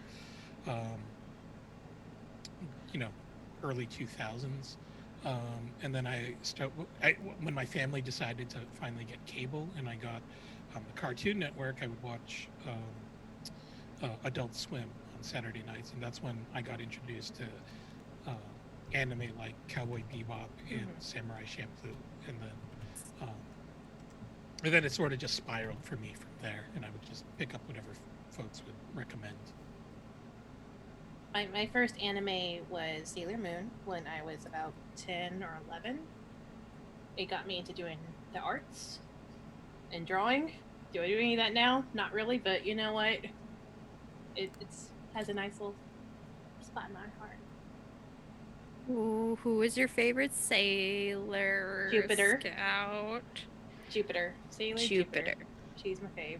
Because she's like the strong, badass lady who also balances like cooking and baking and like I was like, I want that balance. That sounds great. So actually I think one of the reasons I got into martial arts when I was younger was because of Yes. that and Michelle Rodriguez from SWAT, but you know. I secretly have never watched Sailor Moon. It's Well, it's it's not a secret now. Yeah. I I like still the haven't seen blue Avatar, one. so like yeah. I like the blue Mercury. one and the green one and the one who's blonde, but I think that's the blue one. No, The blue one is Mercury. She has blue hair, but there's a blonde one. There's two blonde ones. One with the pigtails, and the other one with like the down hair with a hat. Well, there's Half one up. which is like sort of Has a that bow in the back. bun and then long running hair. Yeah, that's Sailor Venus. She's cool too. I sound so knowledgeable. Yeah, you know things. But Adam Ali, you said you never watched anime, is that right? No, I've never watched anime before ever. Would I you don't know want to why. watch animes? The animes. I will do almost anything once. I will say that. But, you know, the thing is like I don't have any inkling to chase after it. I don't feel like I'm missing much. It's like it when people ask, why don't I eat bacon? I feel like I might as well just stick to one thing or the other. Have standards. What little those are. Feel that. I understand that. What a Yeah. mood. But Jess, since you've now joined the stream, we have to ask you this question. Okay. Miriam, go ahead. Yeah, so this is a virtual party. What would you bring if this were a real party? Cats. Just unleash the cats. I'm Unleash the allergic, but I'll cats. bring some medicine. Oh yeah, I would bring Benadryl too. Cool. I'll knock myself out on that. Hi, fuck the And use a cat or two as a pillow just to be like, Yeah. oh, so good. And I wake up and scratches across my face. That'll be my villain origin story. I fell My asleep on gods. Albie. No. Historically, for parties, I either bring the music and DJ, or I bring a good fruity mixed drink. For like more chill events and not like parties, I'll bring a dessert. I definitely think the role of I've been to two types of parties. One where everyone brings a dessert, and one where no one brings dessert. I don't know what that is. Yeah, it's all or nothing. I usually bring samosas or fried. I usually deep fry shit and bring it. Mariam, I would kill for a samosa right now. I know I just finished dinner. I would kill for a samosa. You know, it's always I time would for kill samosa. for a cheese samosa right now because, like, Mm. it's a thing that you only find. I've noticed only like in Middle Eastern, like frozen samosas, where there Yeah. also is a cheese flavor available, and it's usually a mixture of like feta, mozza, mint, and like. I'm like, wait, where? I need to experience this. What is this? And I used to Feed me. try to save money by making it myself, and I thought I did a pretty decent job. Honestly, I Mariam, legit did not know that there was a such thing as a cheese samosa. A cheese samosa is a thing. My Not favorite has and then like chicken or beef is my second favorite. Word. I'm a big fan of a traditional veggie samosa, but I also love a good beef samosa and a good cheese and jalapeno samosa. Ooh. Had those once. Yes. I've Died had of those joy. before. They're so good. Oh, Like, you know those, like... what are they Jalapeno called? popper, Like, but in samosa form. Yeah. the samosa form blows out the jalapeno popper out of the water. There's no competition. yeah. Like, It sounds superior. the samosa is so like crisp and like perfectly cooked, whereas sometimes the jalapeno poppers are like soggy and gross. Because of the jalapeno and the water in it. Exactly. But like the samosas, chef's kiss. Beautifully done. Incredible. Sorry, I'm in a mood today. No, this is This is the mood that we need. This I'm is a sorry, food now I'm wars just we crossing want. I'm just crossing the idea of those samosas and what they would appear like in Food Wars, which admittingly is one of my favorite animes of all time. So you have watched Food Wars 2. I have watched the whole thing. I'm Okay. skipping the last season, but I've only watched what's on Netflix, so it's like the first season. yeah, no, Good I old watched- Shokugeki no Soma. I think it took me 3 tries, and I still have not I have finished also it. with but Hell yeah. Should I even bother watching it, or I think swear there's plot. There is plot There is. if you can get past like the first episode. Which Um, I failed at. So there's that. You could There- honestly. there is growth. There is growth in a lot of the characters in that show, like legitimate personal growth. I know. I believe this. I don't know if it's an anime. If it was Japan animated or Western animation. Little Witch Academia. I watched that. have I started yet to watch watching it. that. That was interesting. It's It was on Netflix. wholesome, but It good. is- yes, it's on The Netflix. name is cool. It is a very good, wholesome starter anime where like they give you all the world building you need. There's not really any cultural specific things. It's just a very wholesome anime where it's very well put together and like you don't need to know a lot of like Japanese culture because there are some animes that like are locally translated. They'll do like localizations, so they'll still have Japanese words in there and you won't know what they mean. And you kind of just pick that up from other animes, that kind of stuff. So it is a very good show.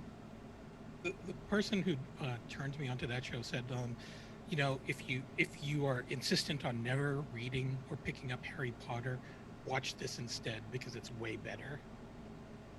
For Little Witch Academia? Little Witch Academia. Yeah. I mean, I'd agree with Basically, that. Are you? They- Go yeah, ahead. sorry. Oh, are Yeah, we all no. comfortable with me linking our Twitter accounts in the chat? Go. Yeah, go ahead. Go ahead. Sure, go ahead. Excellent. I already linked my podcast Twitter. Nope, 'cause- they're all blocked. Yeah. Oh, ruin my formatting. Sorry. You can copy pasta that into the Zoom chat, and Mario Mariah can take care of that. Yeah. I forgot. the I've had some links- really bad like stream experiences with people being link posters, and I'm like, we'll wait. Mhm. You know, it happens. It happens, and I'm like, that's why I asked first, right? Hmm. Yeah, I mean- guess we forgot. I forgot The about bot that. doesn't care. I think, let's see, Morgan But has one, right? I I have believe one, yes. I have one, unless it's been taken And- down. The Kahania team has it, so that should cover 3 of us at the least. Whoop. There's one. Yeah, there's me. Oh no, that's all of us. That's the whole cast. Yeah, that's the whole Kahania team. So if Connie or Bashir get random like follows in the night, then Yes, We're the rest sorry! of us, our commands are sorry. dead. Hello, I'm Bashir now. Oh no! What are you saying? We can't tell the difference? It's racist. There we go. I can be an agrarious Rahim. Like I can do that. Ish. Maybe. My goodness. That character cracks me up so much. Oh my god. Do we want to talk a little bit about Kahania? I do because I'm always curious as to how people come up with their characters, and so I'm curious as to, you know, where did Name Tolkien's the fame- monkey, damn it. The monkey only appears once, and you're like, that must be your friend forever. You know, Like, oh, unless someone comes up with a name, the name's going to be Bunder. I don't mind Bunder. No, that's the name that has to. It has to be that now. Bunder. Yeah. Bunder literally just means monkey. I love it. Bunder has some giant eyes. Like several times in the description of Bunder, it was giant eyes, which every time made it like become closer and closer to an eye, and now it's kind of creepy cute. What's Yeah. an eye? I feel like it's a lemur or some sort of like, you know, the ones, they're very tiny monkeys, but their eyeballs are like almost half their head. So I'm looking right now. Eyes that look like they have these like really intense yellow eyes. They're just like Gosh, if I can find a GIF of them, that's probably gonna give you the best representation. Oh, Eye is a name? Yeah. Okay, I was just like, I thought you were just calling the monkey Eye just because I mentioned eyes all What's the the time. type of No. monkey? Yes, so it's an eye. There's an image, but oh, they're so creepy with the fingers with more knuckles than they should ever have.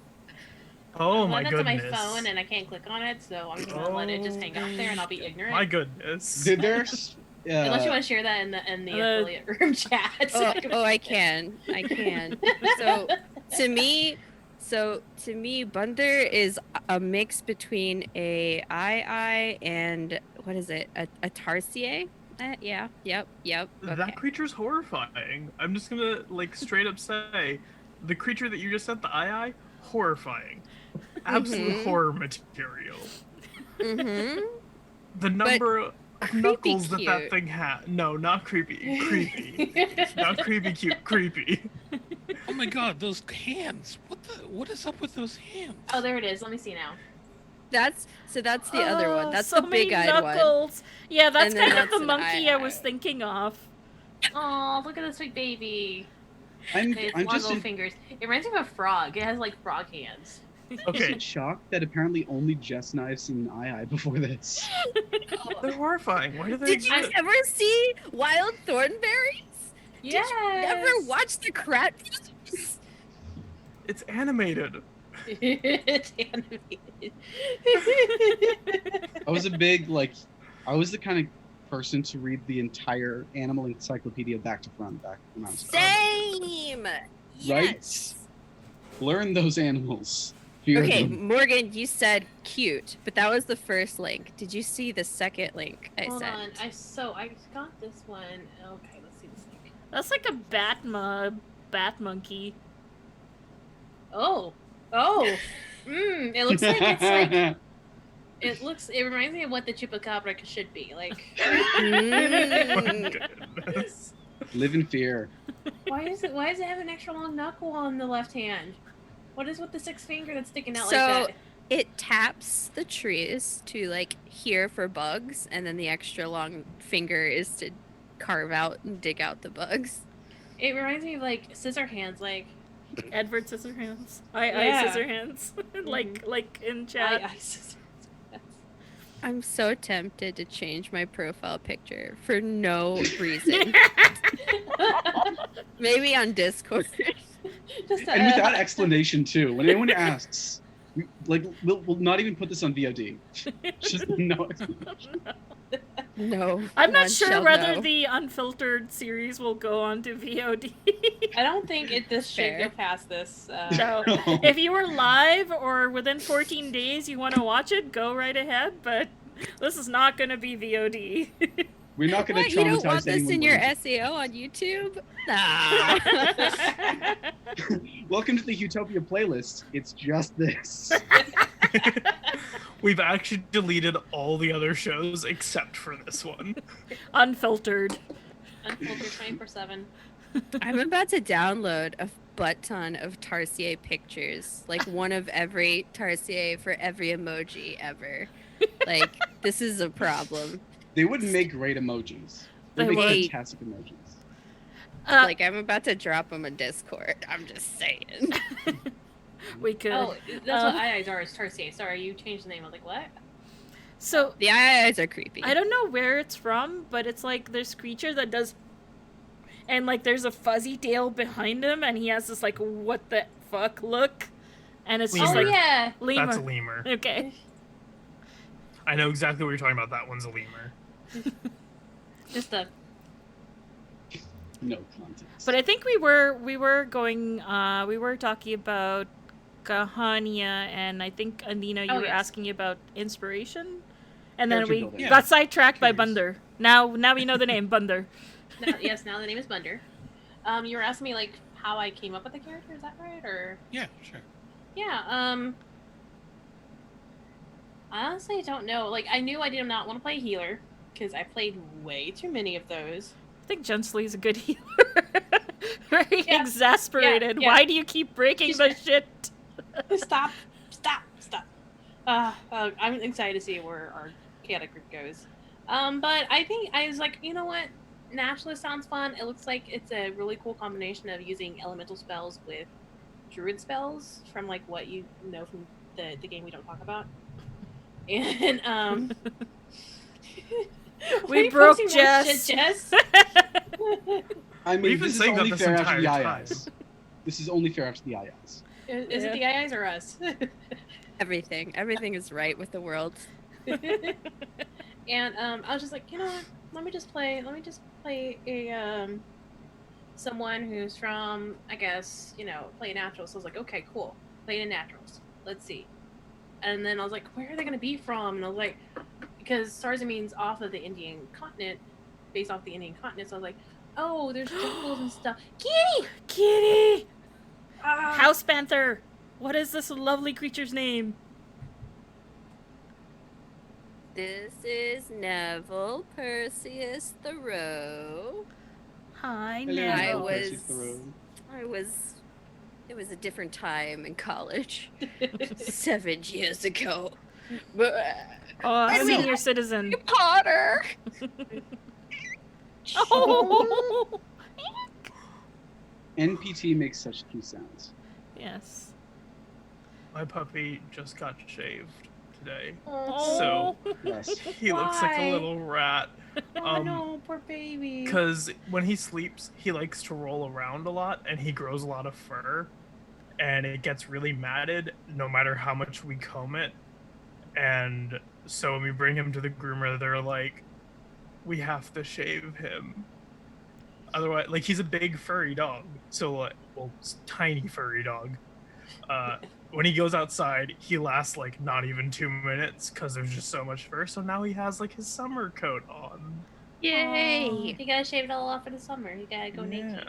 Gotta go naked. Yeah, gotta go naked for the summer. Butt mood. And now we're talking back to the weather talk. Back to the weather talk. So We come Kahania from- and character building, everyone.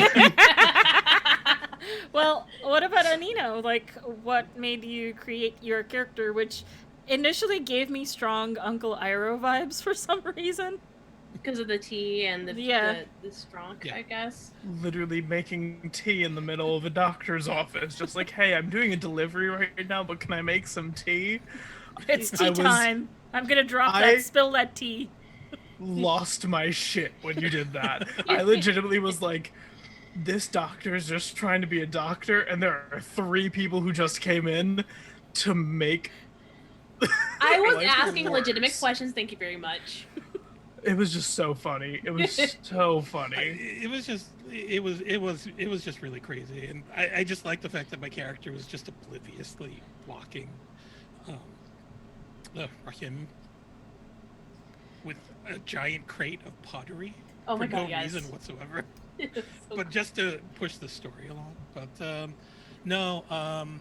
like for my character, I kind of wanted to tell the story about how I felt when I was studying martial arts, because a lot of the people that I trained with and grew up with always came from closed martial arts systems. Like they just would not consider taking other martial arts and trying to figure out what works for them, which was completely different from the philosophy that I grew into on my own, because I went from place to place. Because when my grandfather died and he handed me the martial art, I'm like, what the fuck do I do with this?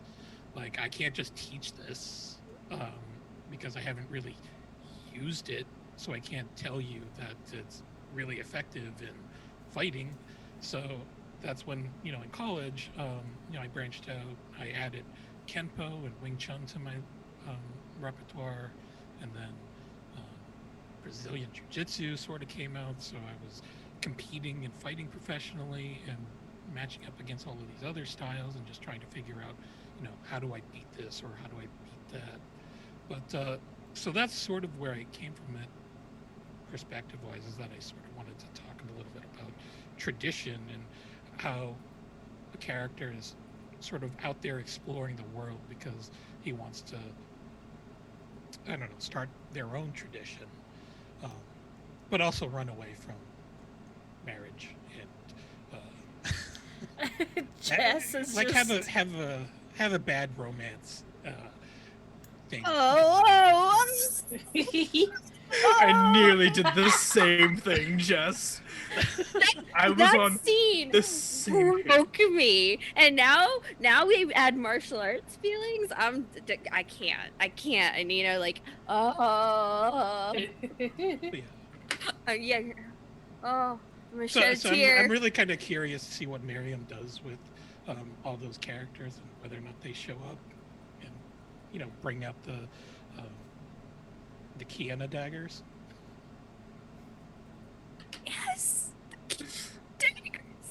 Yeah, I can't wait to see where Miriam takes this. You know, I'm very excited as well. we've It's asked. a story of intrigue, and I'm very intrigued. We've talked a lot about character building, but on a personal level, I do believe that a world is a character too. So, Miriam, if you want to hop in about your campaign setting. Right now,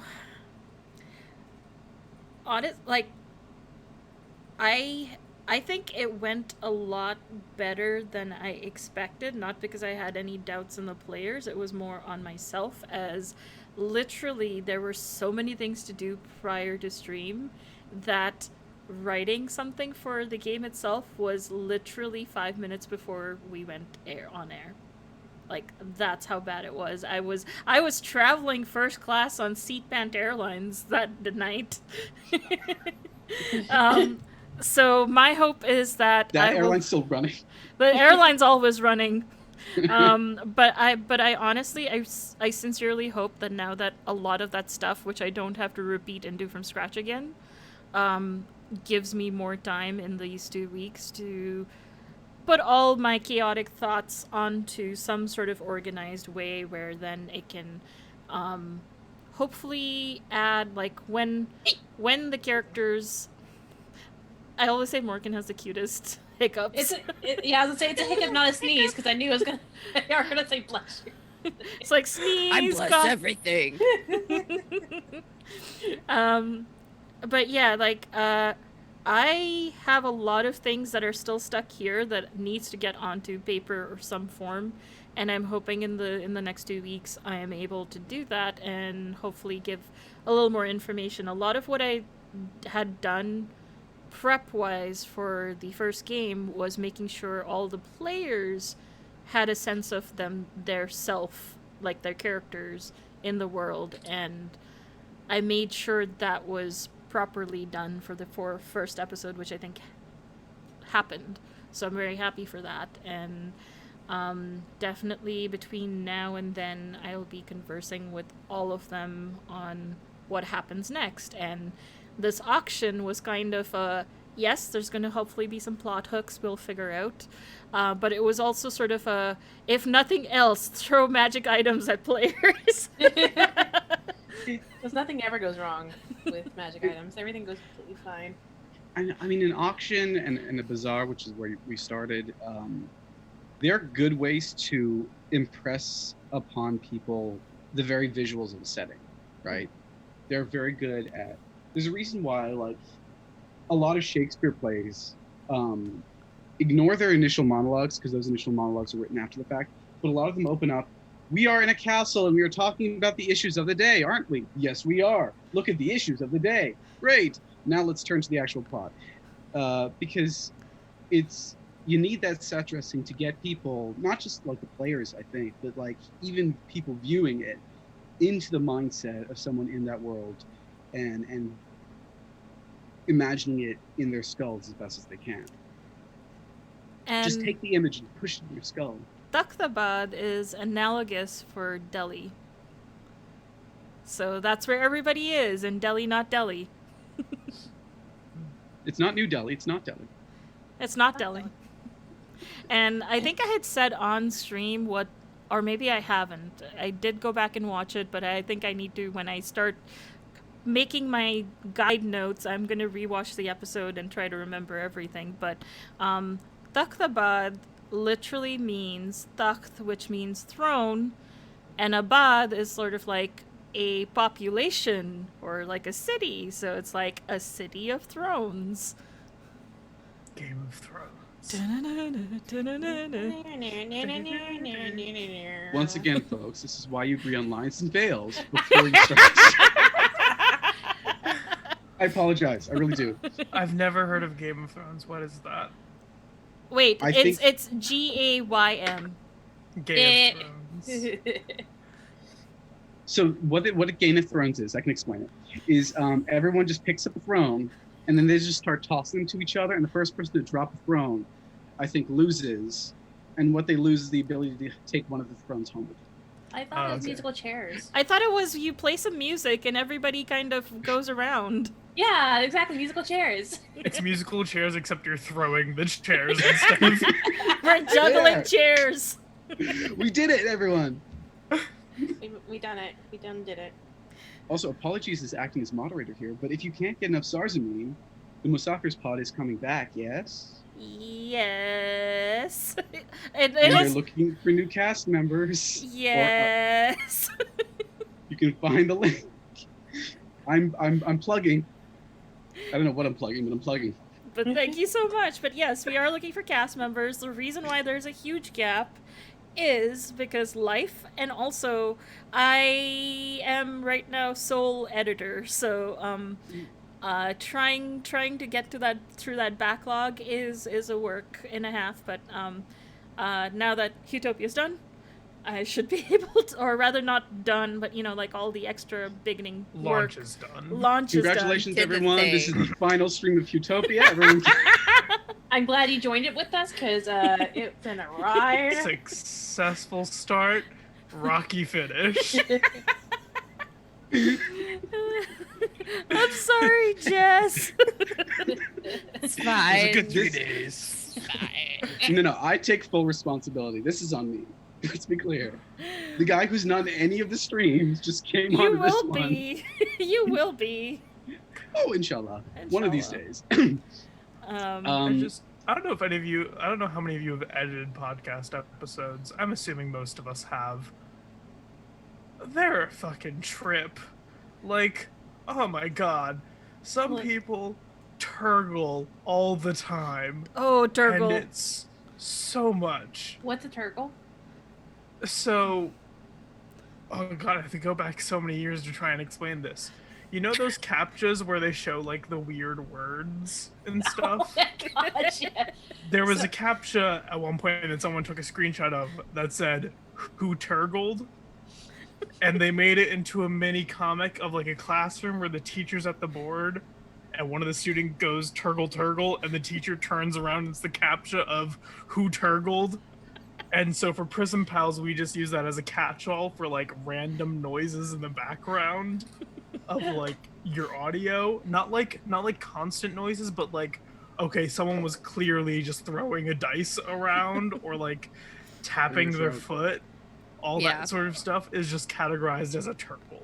Or Good or to know. little Fine jingly reality. jangly. You couldn't hear that. Oh, okay. There's also I noticed that sometimes, like, and I do this too. I'm not gonna say I don't. It's the pressure of being recorded often means that sometimes you stop saying words that are actual words. Oh yes, yes. How do you think I run my games on my podcast? Miriam and Jess can both attest to this. Like, I'm like, I don't know, like a thing with Yep. stuff. I like to forget how sentences work. So in one of the first episodes of Prison Pals, I say, the room to her door opens, and that just like was what I said, and I just kept going, and I didn't realize it until someone listened to the episode and tweeted at me, was like, the room to her door, huh? And I was like, oh, okay. I mean, in my brain, I didn't even register that was I didn't wrong. I didn't register it either until like, it got I pointed out. I autocorrected. I autocorrected. Also, I finished. Oh yeah. Oh, yay! So cute. It just Oh, I is got doing that friends. sort of Oh, matching. This is matching the only penguins. pattern I have currently is penguin. So Little babies. until I get a new You pattern. get a Ooh, penguin. you could get make porgs. Just change some of the coloring. Yeah, and then give them like downward arms and like. Speaking of porgs, guess what's trending right now? The Last Jedi.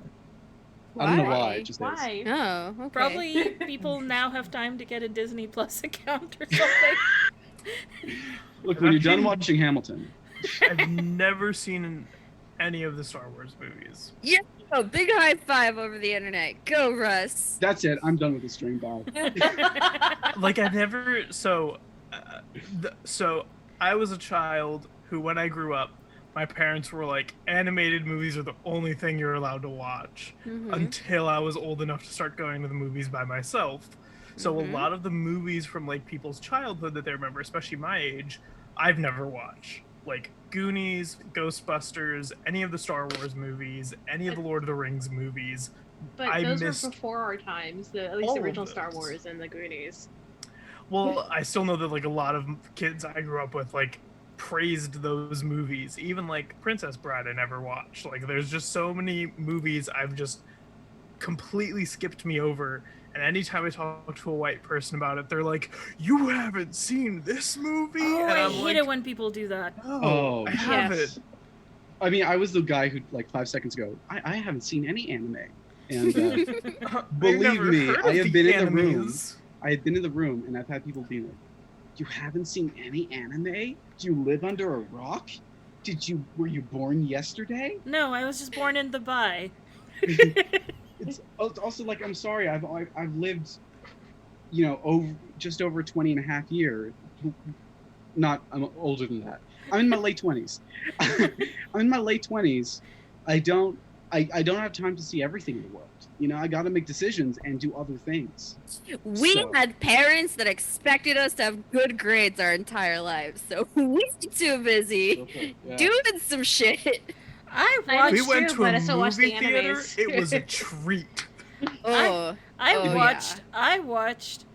My first movie that I can recall ever watching, especially in a theater, was Maine Pyar Kiya, which was like a 90 or 91 movie. And it was and it's one of those things where it's like I've watched all the movies that most 90s kids or like basically it's like, oh, those are nostalgia. It's like, yeah, I watched all of those because we actually went to the cinema and to watch it because it was cheap. But then if you ask me like Princess Bride and everything, I was like, I was only 10 years ago when I heard of all of these movies.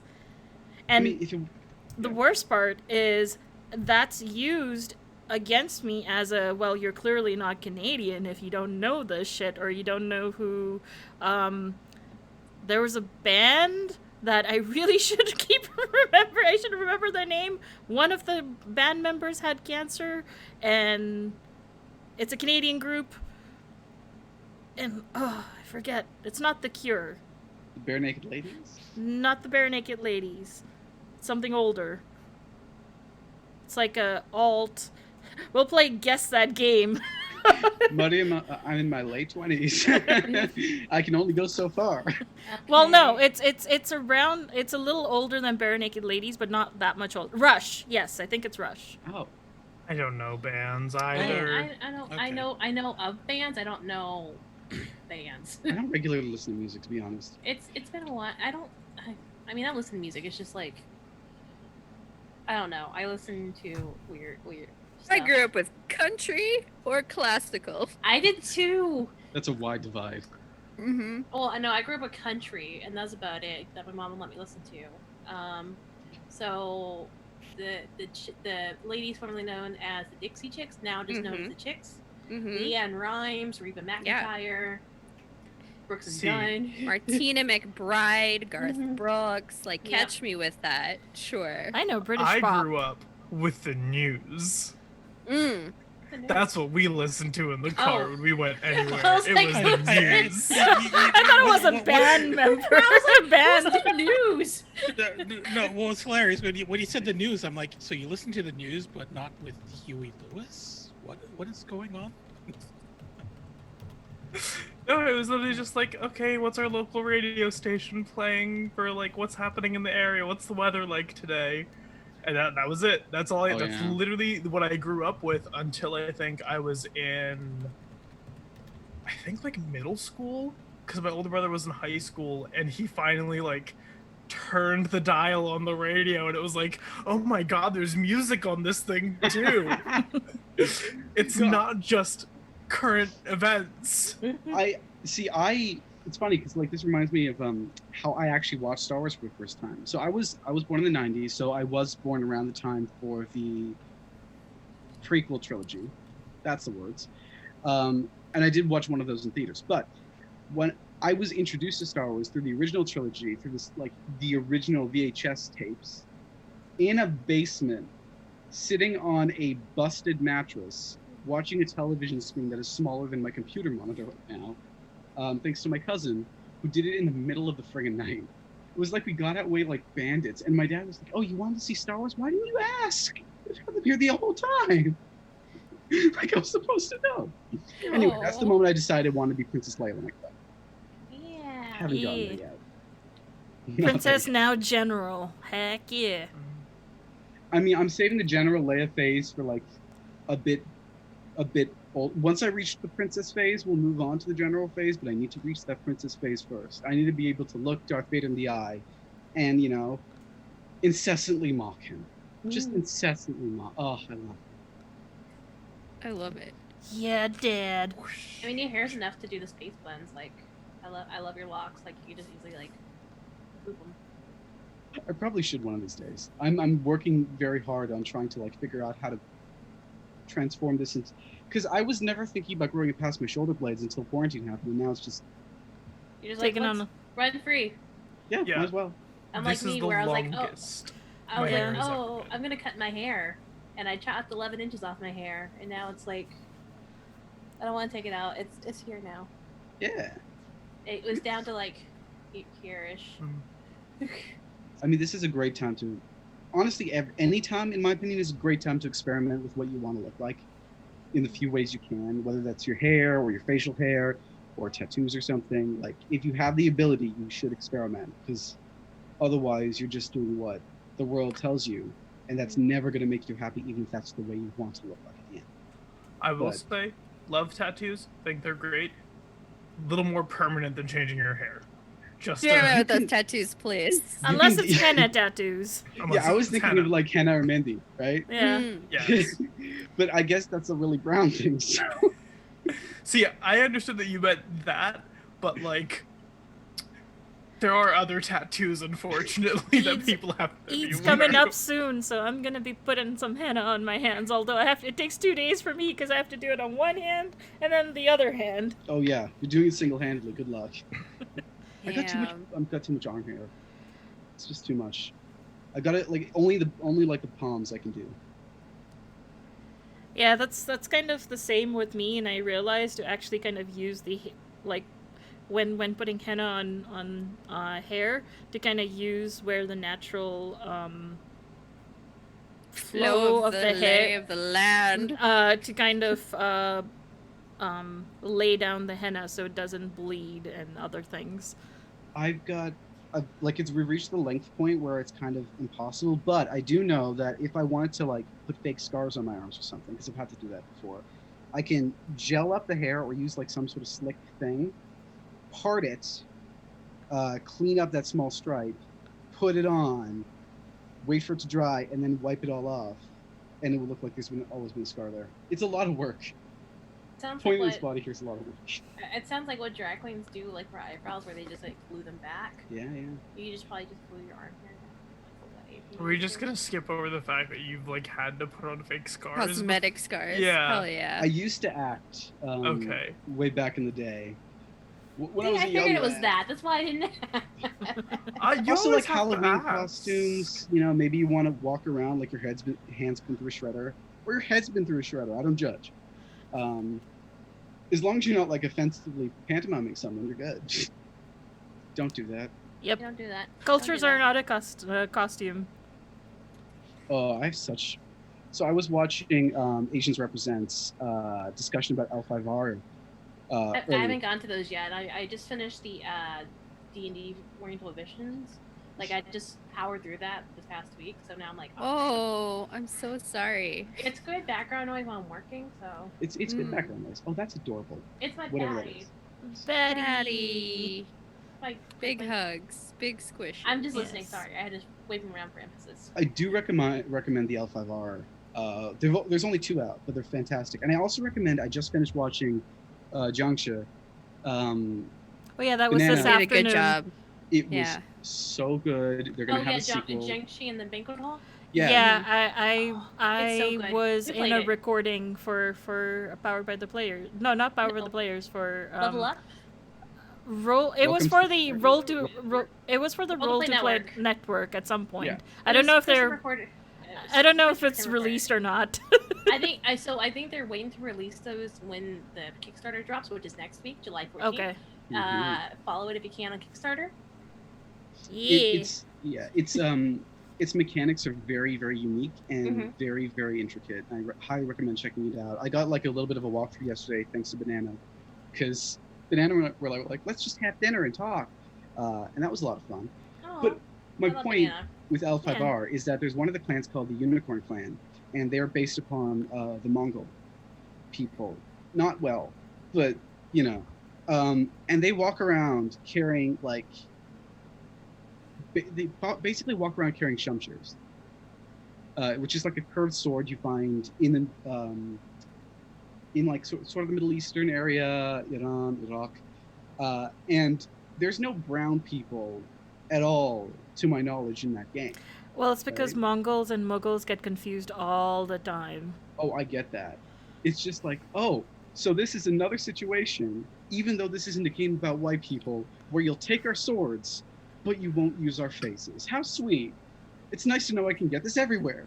I've got a lot of feelings about it. I'm really, really... Yeah, rightfully so. The Al Qadim thing was which I'm a part of, and that's like once a month, and I think next Saturday. Once a month now? Okay. Yeah, so the next Saturday is going to be... Yeah, it's next Saturday. There's going to be announcements, but yeah, that it's one of those things where I'm in that liminal space because I'm South Asian, I'm Muslim, but also I've born and brought up in Dubai, and some of my ancestry can be traced to sort of Mughal and Uzbek and sort of that area lineage. So it's one of those definitely imposter feels, but at the same time, I feel like I can belong there. And also the fact that there is no South Asian campaign that has been corrupted by you-know-who. Well, that's because I think, I hate to say this, but I really do feel like Al Qadim is the South Asian campaign. It's just also the Middle Eastern campaign. South Asia basically gets either thrown into China and Southeast Asia, or it gets thrown into the Middle East Arab, and it just really, really pisses me off. Yeah, so my background, and I mentioned this just earlier in the stream. Ooh, I'm in a stream. My family come from East Africa. Back when they were born, it was a country called Tanganyika, which was Kenya, Tanzania, and Zanzibar. And that country no longer exists, but Tanzania is basically where they lived. So a couple generations before then, some of them arrived from India, some of them arrived from other places, definitely traced back towards the Mughal era. And it's kind of like a bit of a mess, but it makes me feel like I don't consider myself basic, or Arab, for obvious reasons, or Persian, or Pakistani. Like, what? I can't just go around saying I'm African. That makes no sense. Everyone will look at me and ask questions, and I don't want that.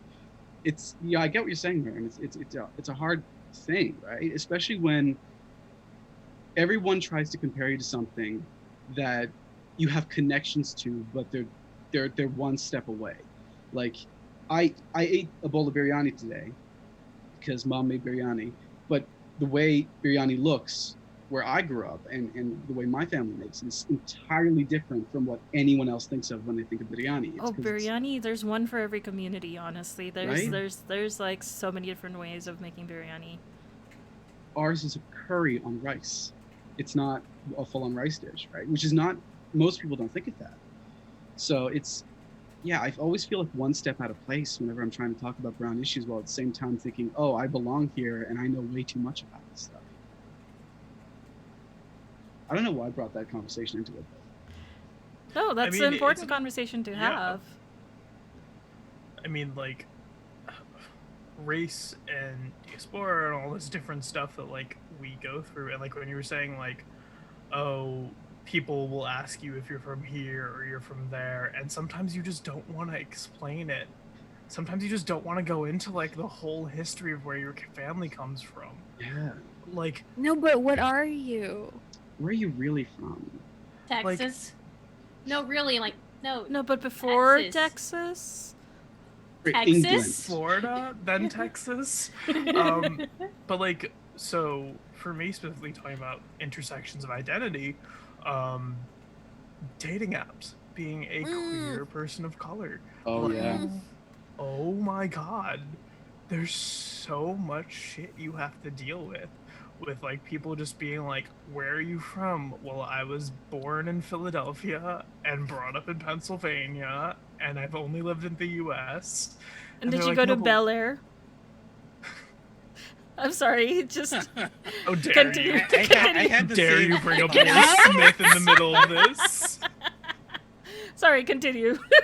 And it's just like all this stuff, and like I still remember like being in high school and people be like me being like, oh no, I like grew up, like I've literally grown up in this area my entire life. I moved here when I was like to this specific area that I live in now. I've lived here since I was 5, and people being like, oh, are you like from India or like Iraq? Like, where are you from? And I'm like, we literally went to middle school together. I don't know what you're doing right now.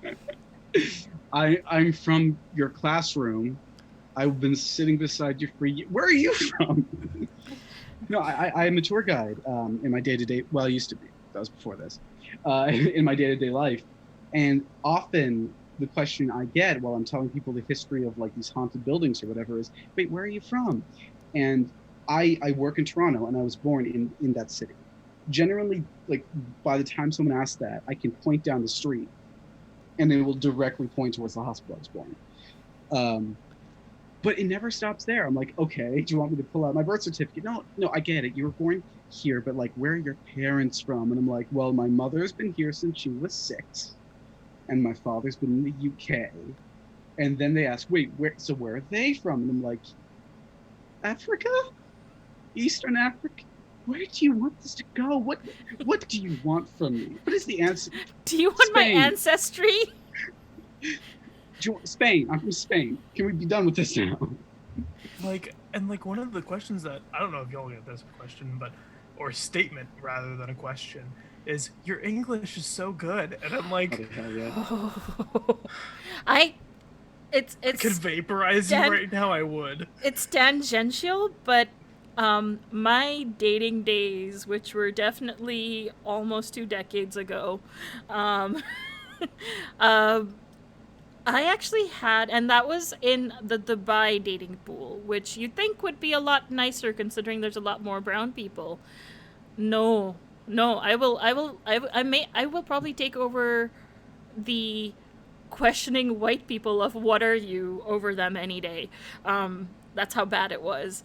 And there was one dude who was very, very, like, I would say South Indian, dark skin, looks at me and says, I'm sorry, I don't date anyone except for white people. Beach. And I was just like, okay, cool. And then I was like ready to leave and be like, okay, cool, you're not interested. And then proceeded for the next 30 minutes over text tell me why I'm so horrible for him to date. What the fuck? Like, okay, People so are weird. when we talk about like India and all the other countries, there's so much colorism and so caste much. issues that exist that the colorism truly inflicted by the white people, Mhm. like, But we've like- kind of taken it and made it our own as well. yes, Oh, we took it, we made a remix, we put it on every radio station. And You then we slapped made a some whitening remix of cream that. on that shit.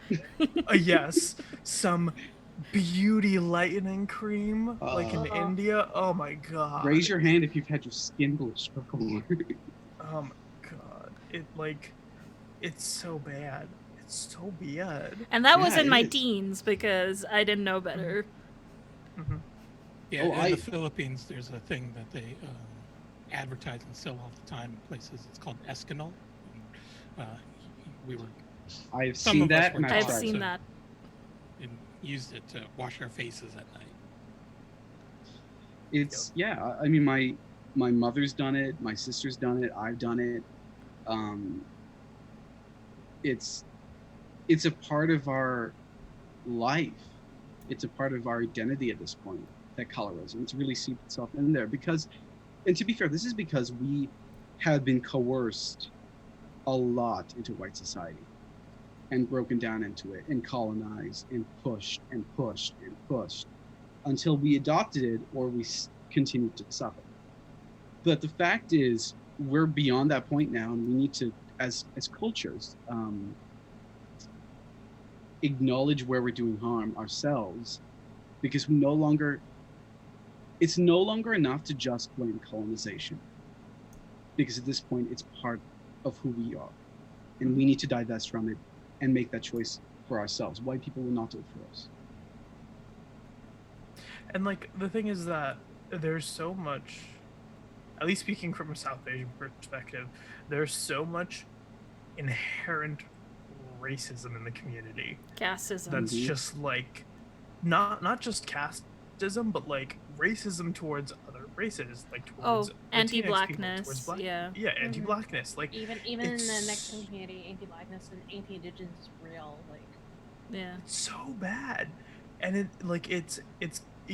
gets to a point where, like, me growing up, I've always been the outspoken person who gets yelled at for doing this sort of stuff, but like having to bring it up with family and be like, hey, don't say that, that's messed up, and like trying to fix the like broken cultural perceptions of your own families and the people around you, and like it's so messed up.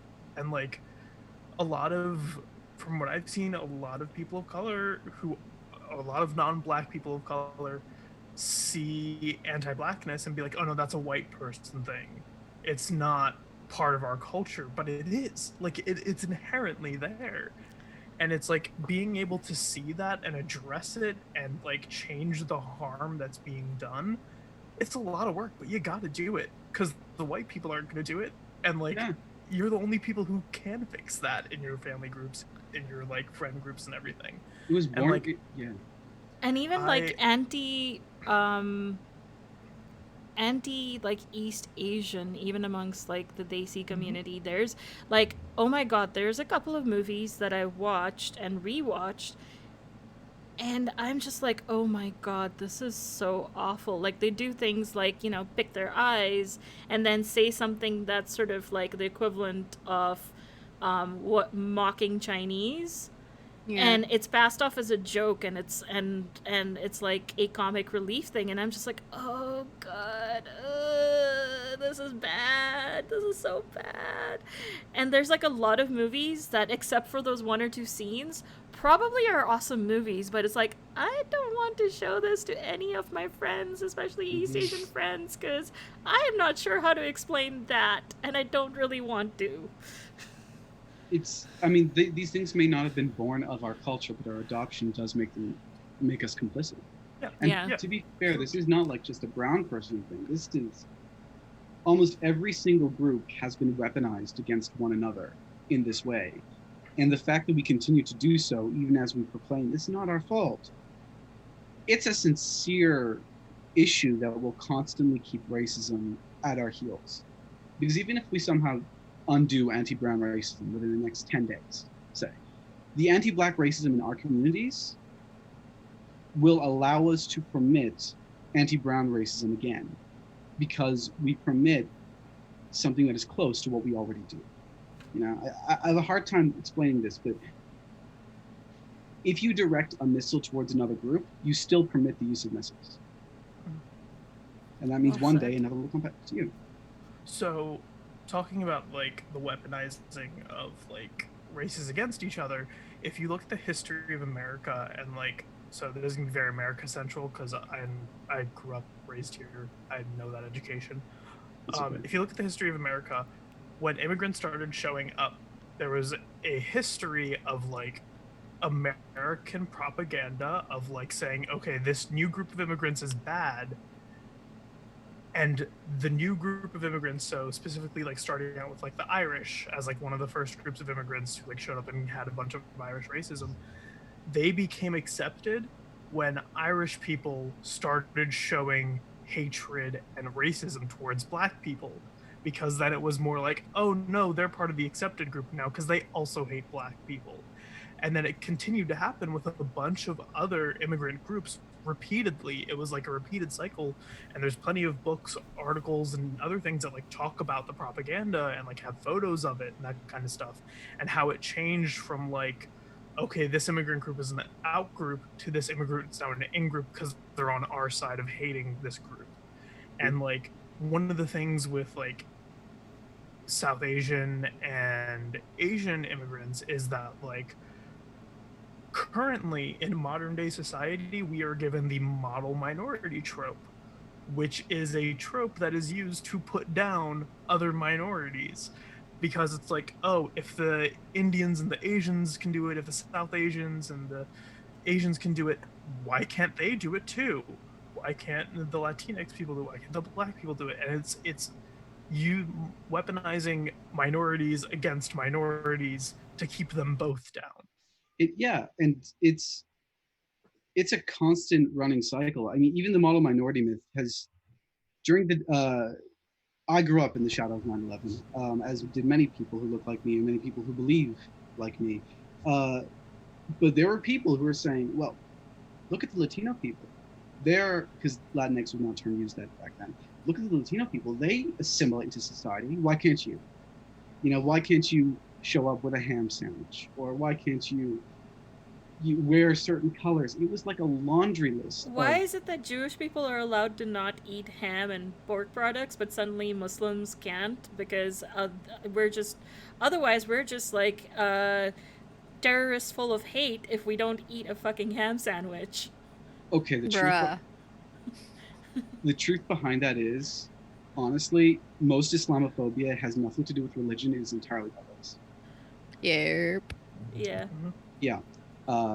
Like, honestly, Islamophobia in general is just, quite frankly, racism. Because you can't tell what person faith is, which is why a lot of these hate crimes back in the day, and even to today, were not just committed against Muslims, but were committed against practicing Sikhs and Hindus and And anyone. hitting hijabis the most because they're like the Yeah. most visible of Muslims. Yeah. And also the I mean- weakest. Like the apparent weakest. Yeah. It's very big air quotes when I say it. They make the most visible and the most generally accepted targets because they refuse to conform in all ways, and they do not look like they conform in all ways. And like that's the thing. You read interviews and articles that happen like soon after 9/11, or like with people who lived in America after 9/11, and a lot of them are conversations that like families had to have of like, hey, is it safe for us to wear hijabs anymore? Is it safe for us to like participate in our faith anymore? And that kind of stuff. And I remember reading this article, I forget when it was, but about this husband who was literally sobbing in front of his wife, asking her to stop wearing the hijab because he was so scared for her life. Yeah. And like it's horrifying. And like for me specifically, I grew up Christian. My family is from India. I grew up in PA. Like I've grown up here my entire life. I remember specifically in, I think, second or first grade, I think like a few days after 9/11 happened, one of the kids in my class asked me why my family did that. I had the same thing. I was called a terrorist for the first time a couple days after 9/11 happened in first grade. And back then I had a different accent too. I was much more brown sounding, like the rest of my family. So I stopped talking in class for 2 whole years. It's the trauma is generational, but the problem, like, and to take it back to anti-black racism, I've seen a lot of people who face this stuff say, you know, even unintentionally or without thinking, the easiest thing is to just turn around and point at black people. And if you are Muslim, I will tell you that no, you're not following the ethics of Islam. But even if you're not, that is not, it will not solve things for you. It will look prettier, but it will not solve it. And if you're not going to be anti-racism and that is anti all racism, even if it's not happening to you specifically. For the sake of others, do it for the sake of yourself. If that's what it takes, fine. Be super selfish and do it for the sake of yourself, because it will turn around. And honestly, I don't want anyone to be put in that position. I do not want to raise my son and saying every single time he chooses to cross a border or be very visible in public, make sure you shave your beard. Because like, why would I want that generational trauma to apply to him the way it's applied to me? And being racist towards Black people will not solve that. It will just encourage the belief that there are people who look different and therefore are different. And I fucking hate that. Sorry, I realized that I shouldn't have sworn, but yeah. I think we're already like 4 or 5 fucks down. 3 of them were me, so like it's fine. I agree. Like actually, growing up, my dad is I'm half Mexican, half white. So like my dad's Mexican American, and he grew up in a Mexican family, like in Texas. My abuela doesn't speak any English at all.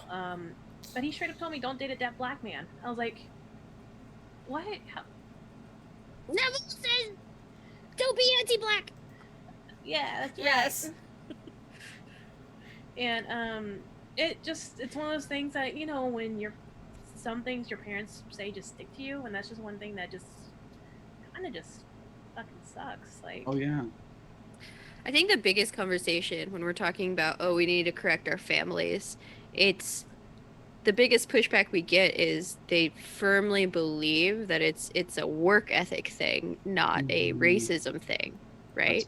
That's these people don't work hard enough. They're trying to work the system. And I'm like, have you ever thought that the system was built to not work for them? yeah.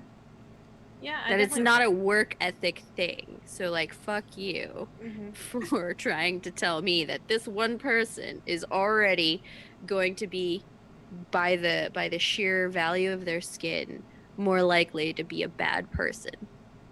Exactly. That's always been wrong. I grew up in Alabama for my younger elementary years. I'm like, that's not gonna, no, that doesn't fly here.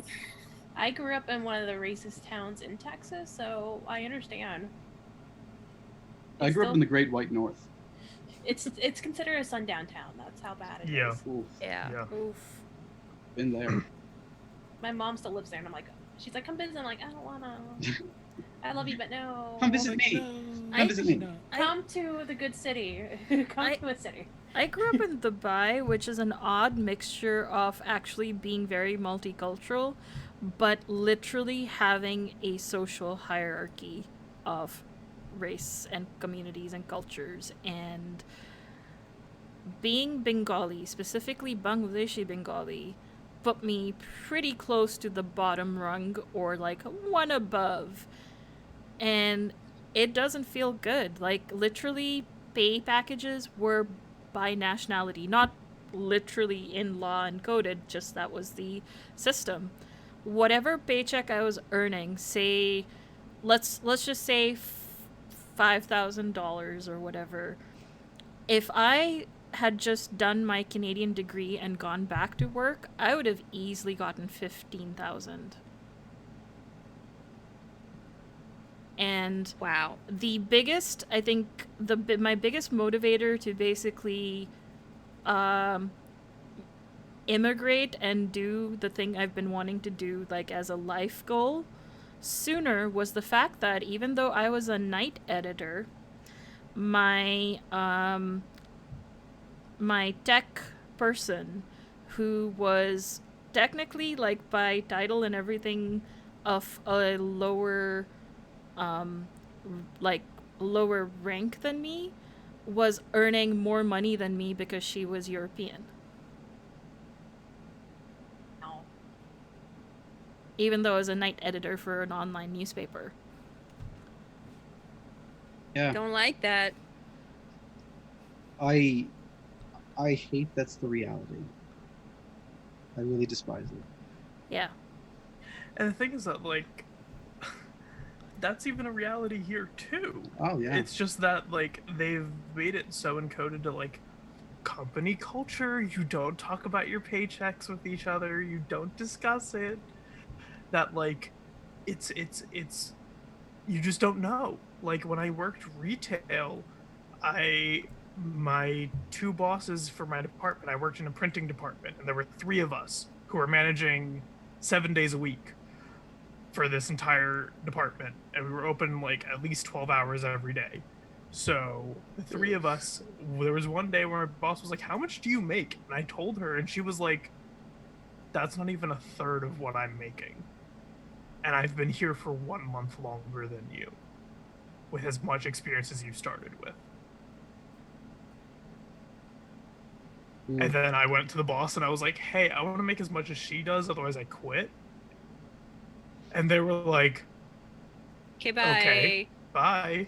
Yeah. And then the entire department shut down because they couldn't manage it with just 2 people.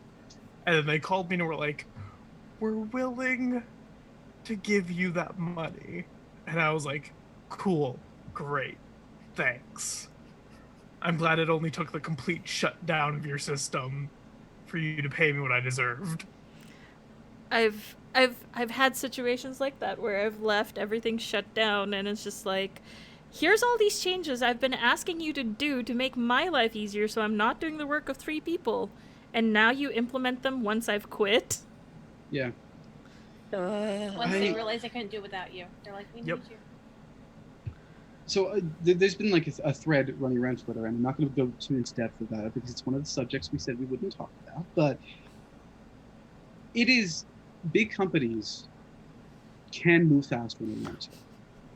They choose to rely upon the force of inertia, because inertia is what is getting them money.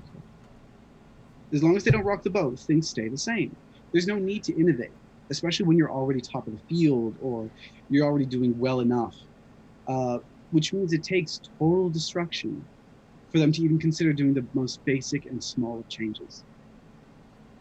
And, when people say that just be kind and speak calmly and you'll be listened to, they fail to realize just how much our systems are designed to keep us complacent, because complacent is what is getting them money. Respectability politics Oh, piss me the fudge off. I literally... Russ, you can say fuck. It's okay. Look, you have to keep that thing for like a family-friendly podcast, so it's you got to train those muscles. We've got Yeah, I've trained these muscles so much. Oh no, Like, it's bad. Yeah. just like so Mariam, if you want me to stop and No, not go into this- ahead. Okay. Go ahead. So the podcast that I'm the GM for, the guide for, made a statement a few weeks ago about a certain big thing, and the majority of the comments were either, "You guys are a company, you need to be more respectful, more professional," or "The people you're criticizing are a group of friends." Sorry, we will come back to your conversation, but thank you, Koopa, for rating us. Gemma! Hi, Koopa. Sweet beans. Hello. Hello. Welcome. Hi, Ulfrig. Okay, continue. Rage Against the Machine, Brett. Yes, rage. So a lot of the comments were, "Hey, you're professionals. You need to be more professional. You're like a company. You need to start putting yourselves together." And the commentary defending the big group we were criticizing was, "They're just a group of friends. Like they just got into this as a group of friends. Like they don't know what's going on." I know which company you're talking about, and just like, I've been fighting that fight for a year now. It could also... It's legitimately just like, our podcast is 5 people doing shit out of pocket, and it was 4 people before, like, a few months ago, versus a group of, like, at least 20 people. And it's just... And... I don't know about your group of friends, but my group of friends all have, we all have our own Funko Pops, so, you know. Oh dear. Oh damn! Out of the With that wagon burn. Well, F you too, Anino. So My group of also, friends can also afford a studio where we're all sitting 20 feet away from each other. and I don't have any groups of friends. also the That's fine. Musafirs is now 3. It went from 5 to 3, and at least 2 of them are always standing up, speaking up. Amazing beans, love them. I would say all three. I would say all three. It's not because I'm scared or whatever, it's just one of those things is like when I'm beaten to the punch by people who say things much better than I do, I just prefer amplifying them instead of adding to it a lot of Yeah. times.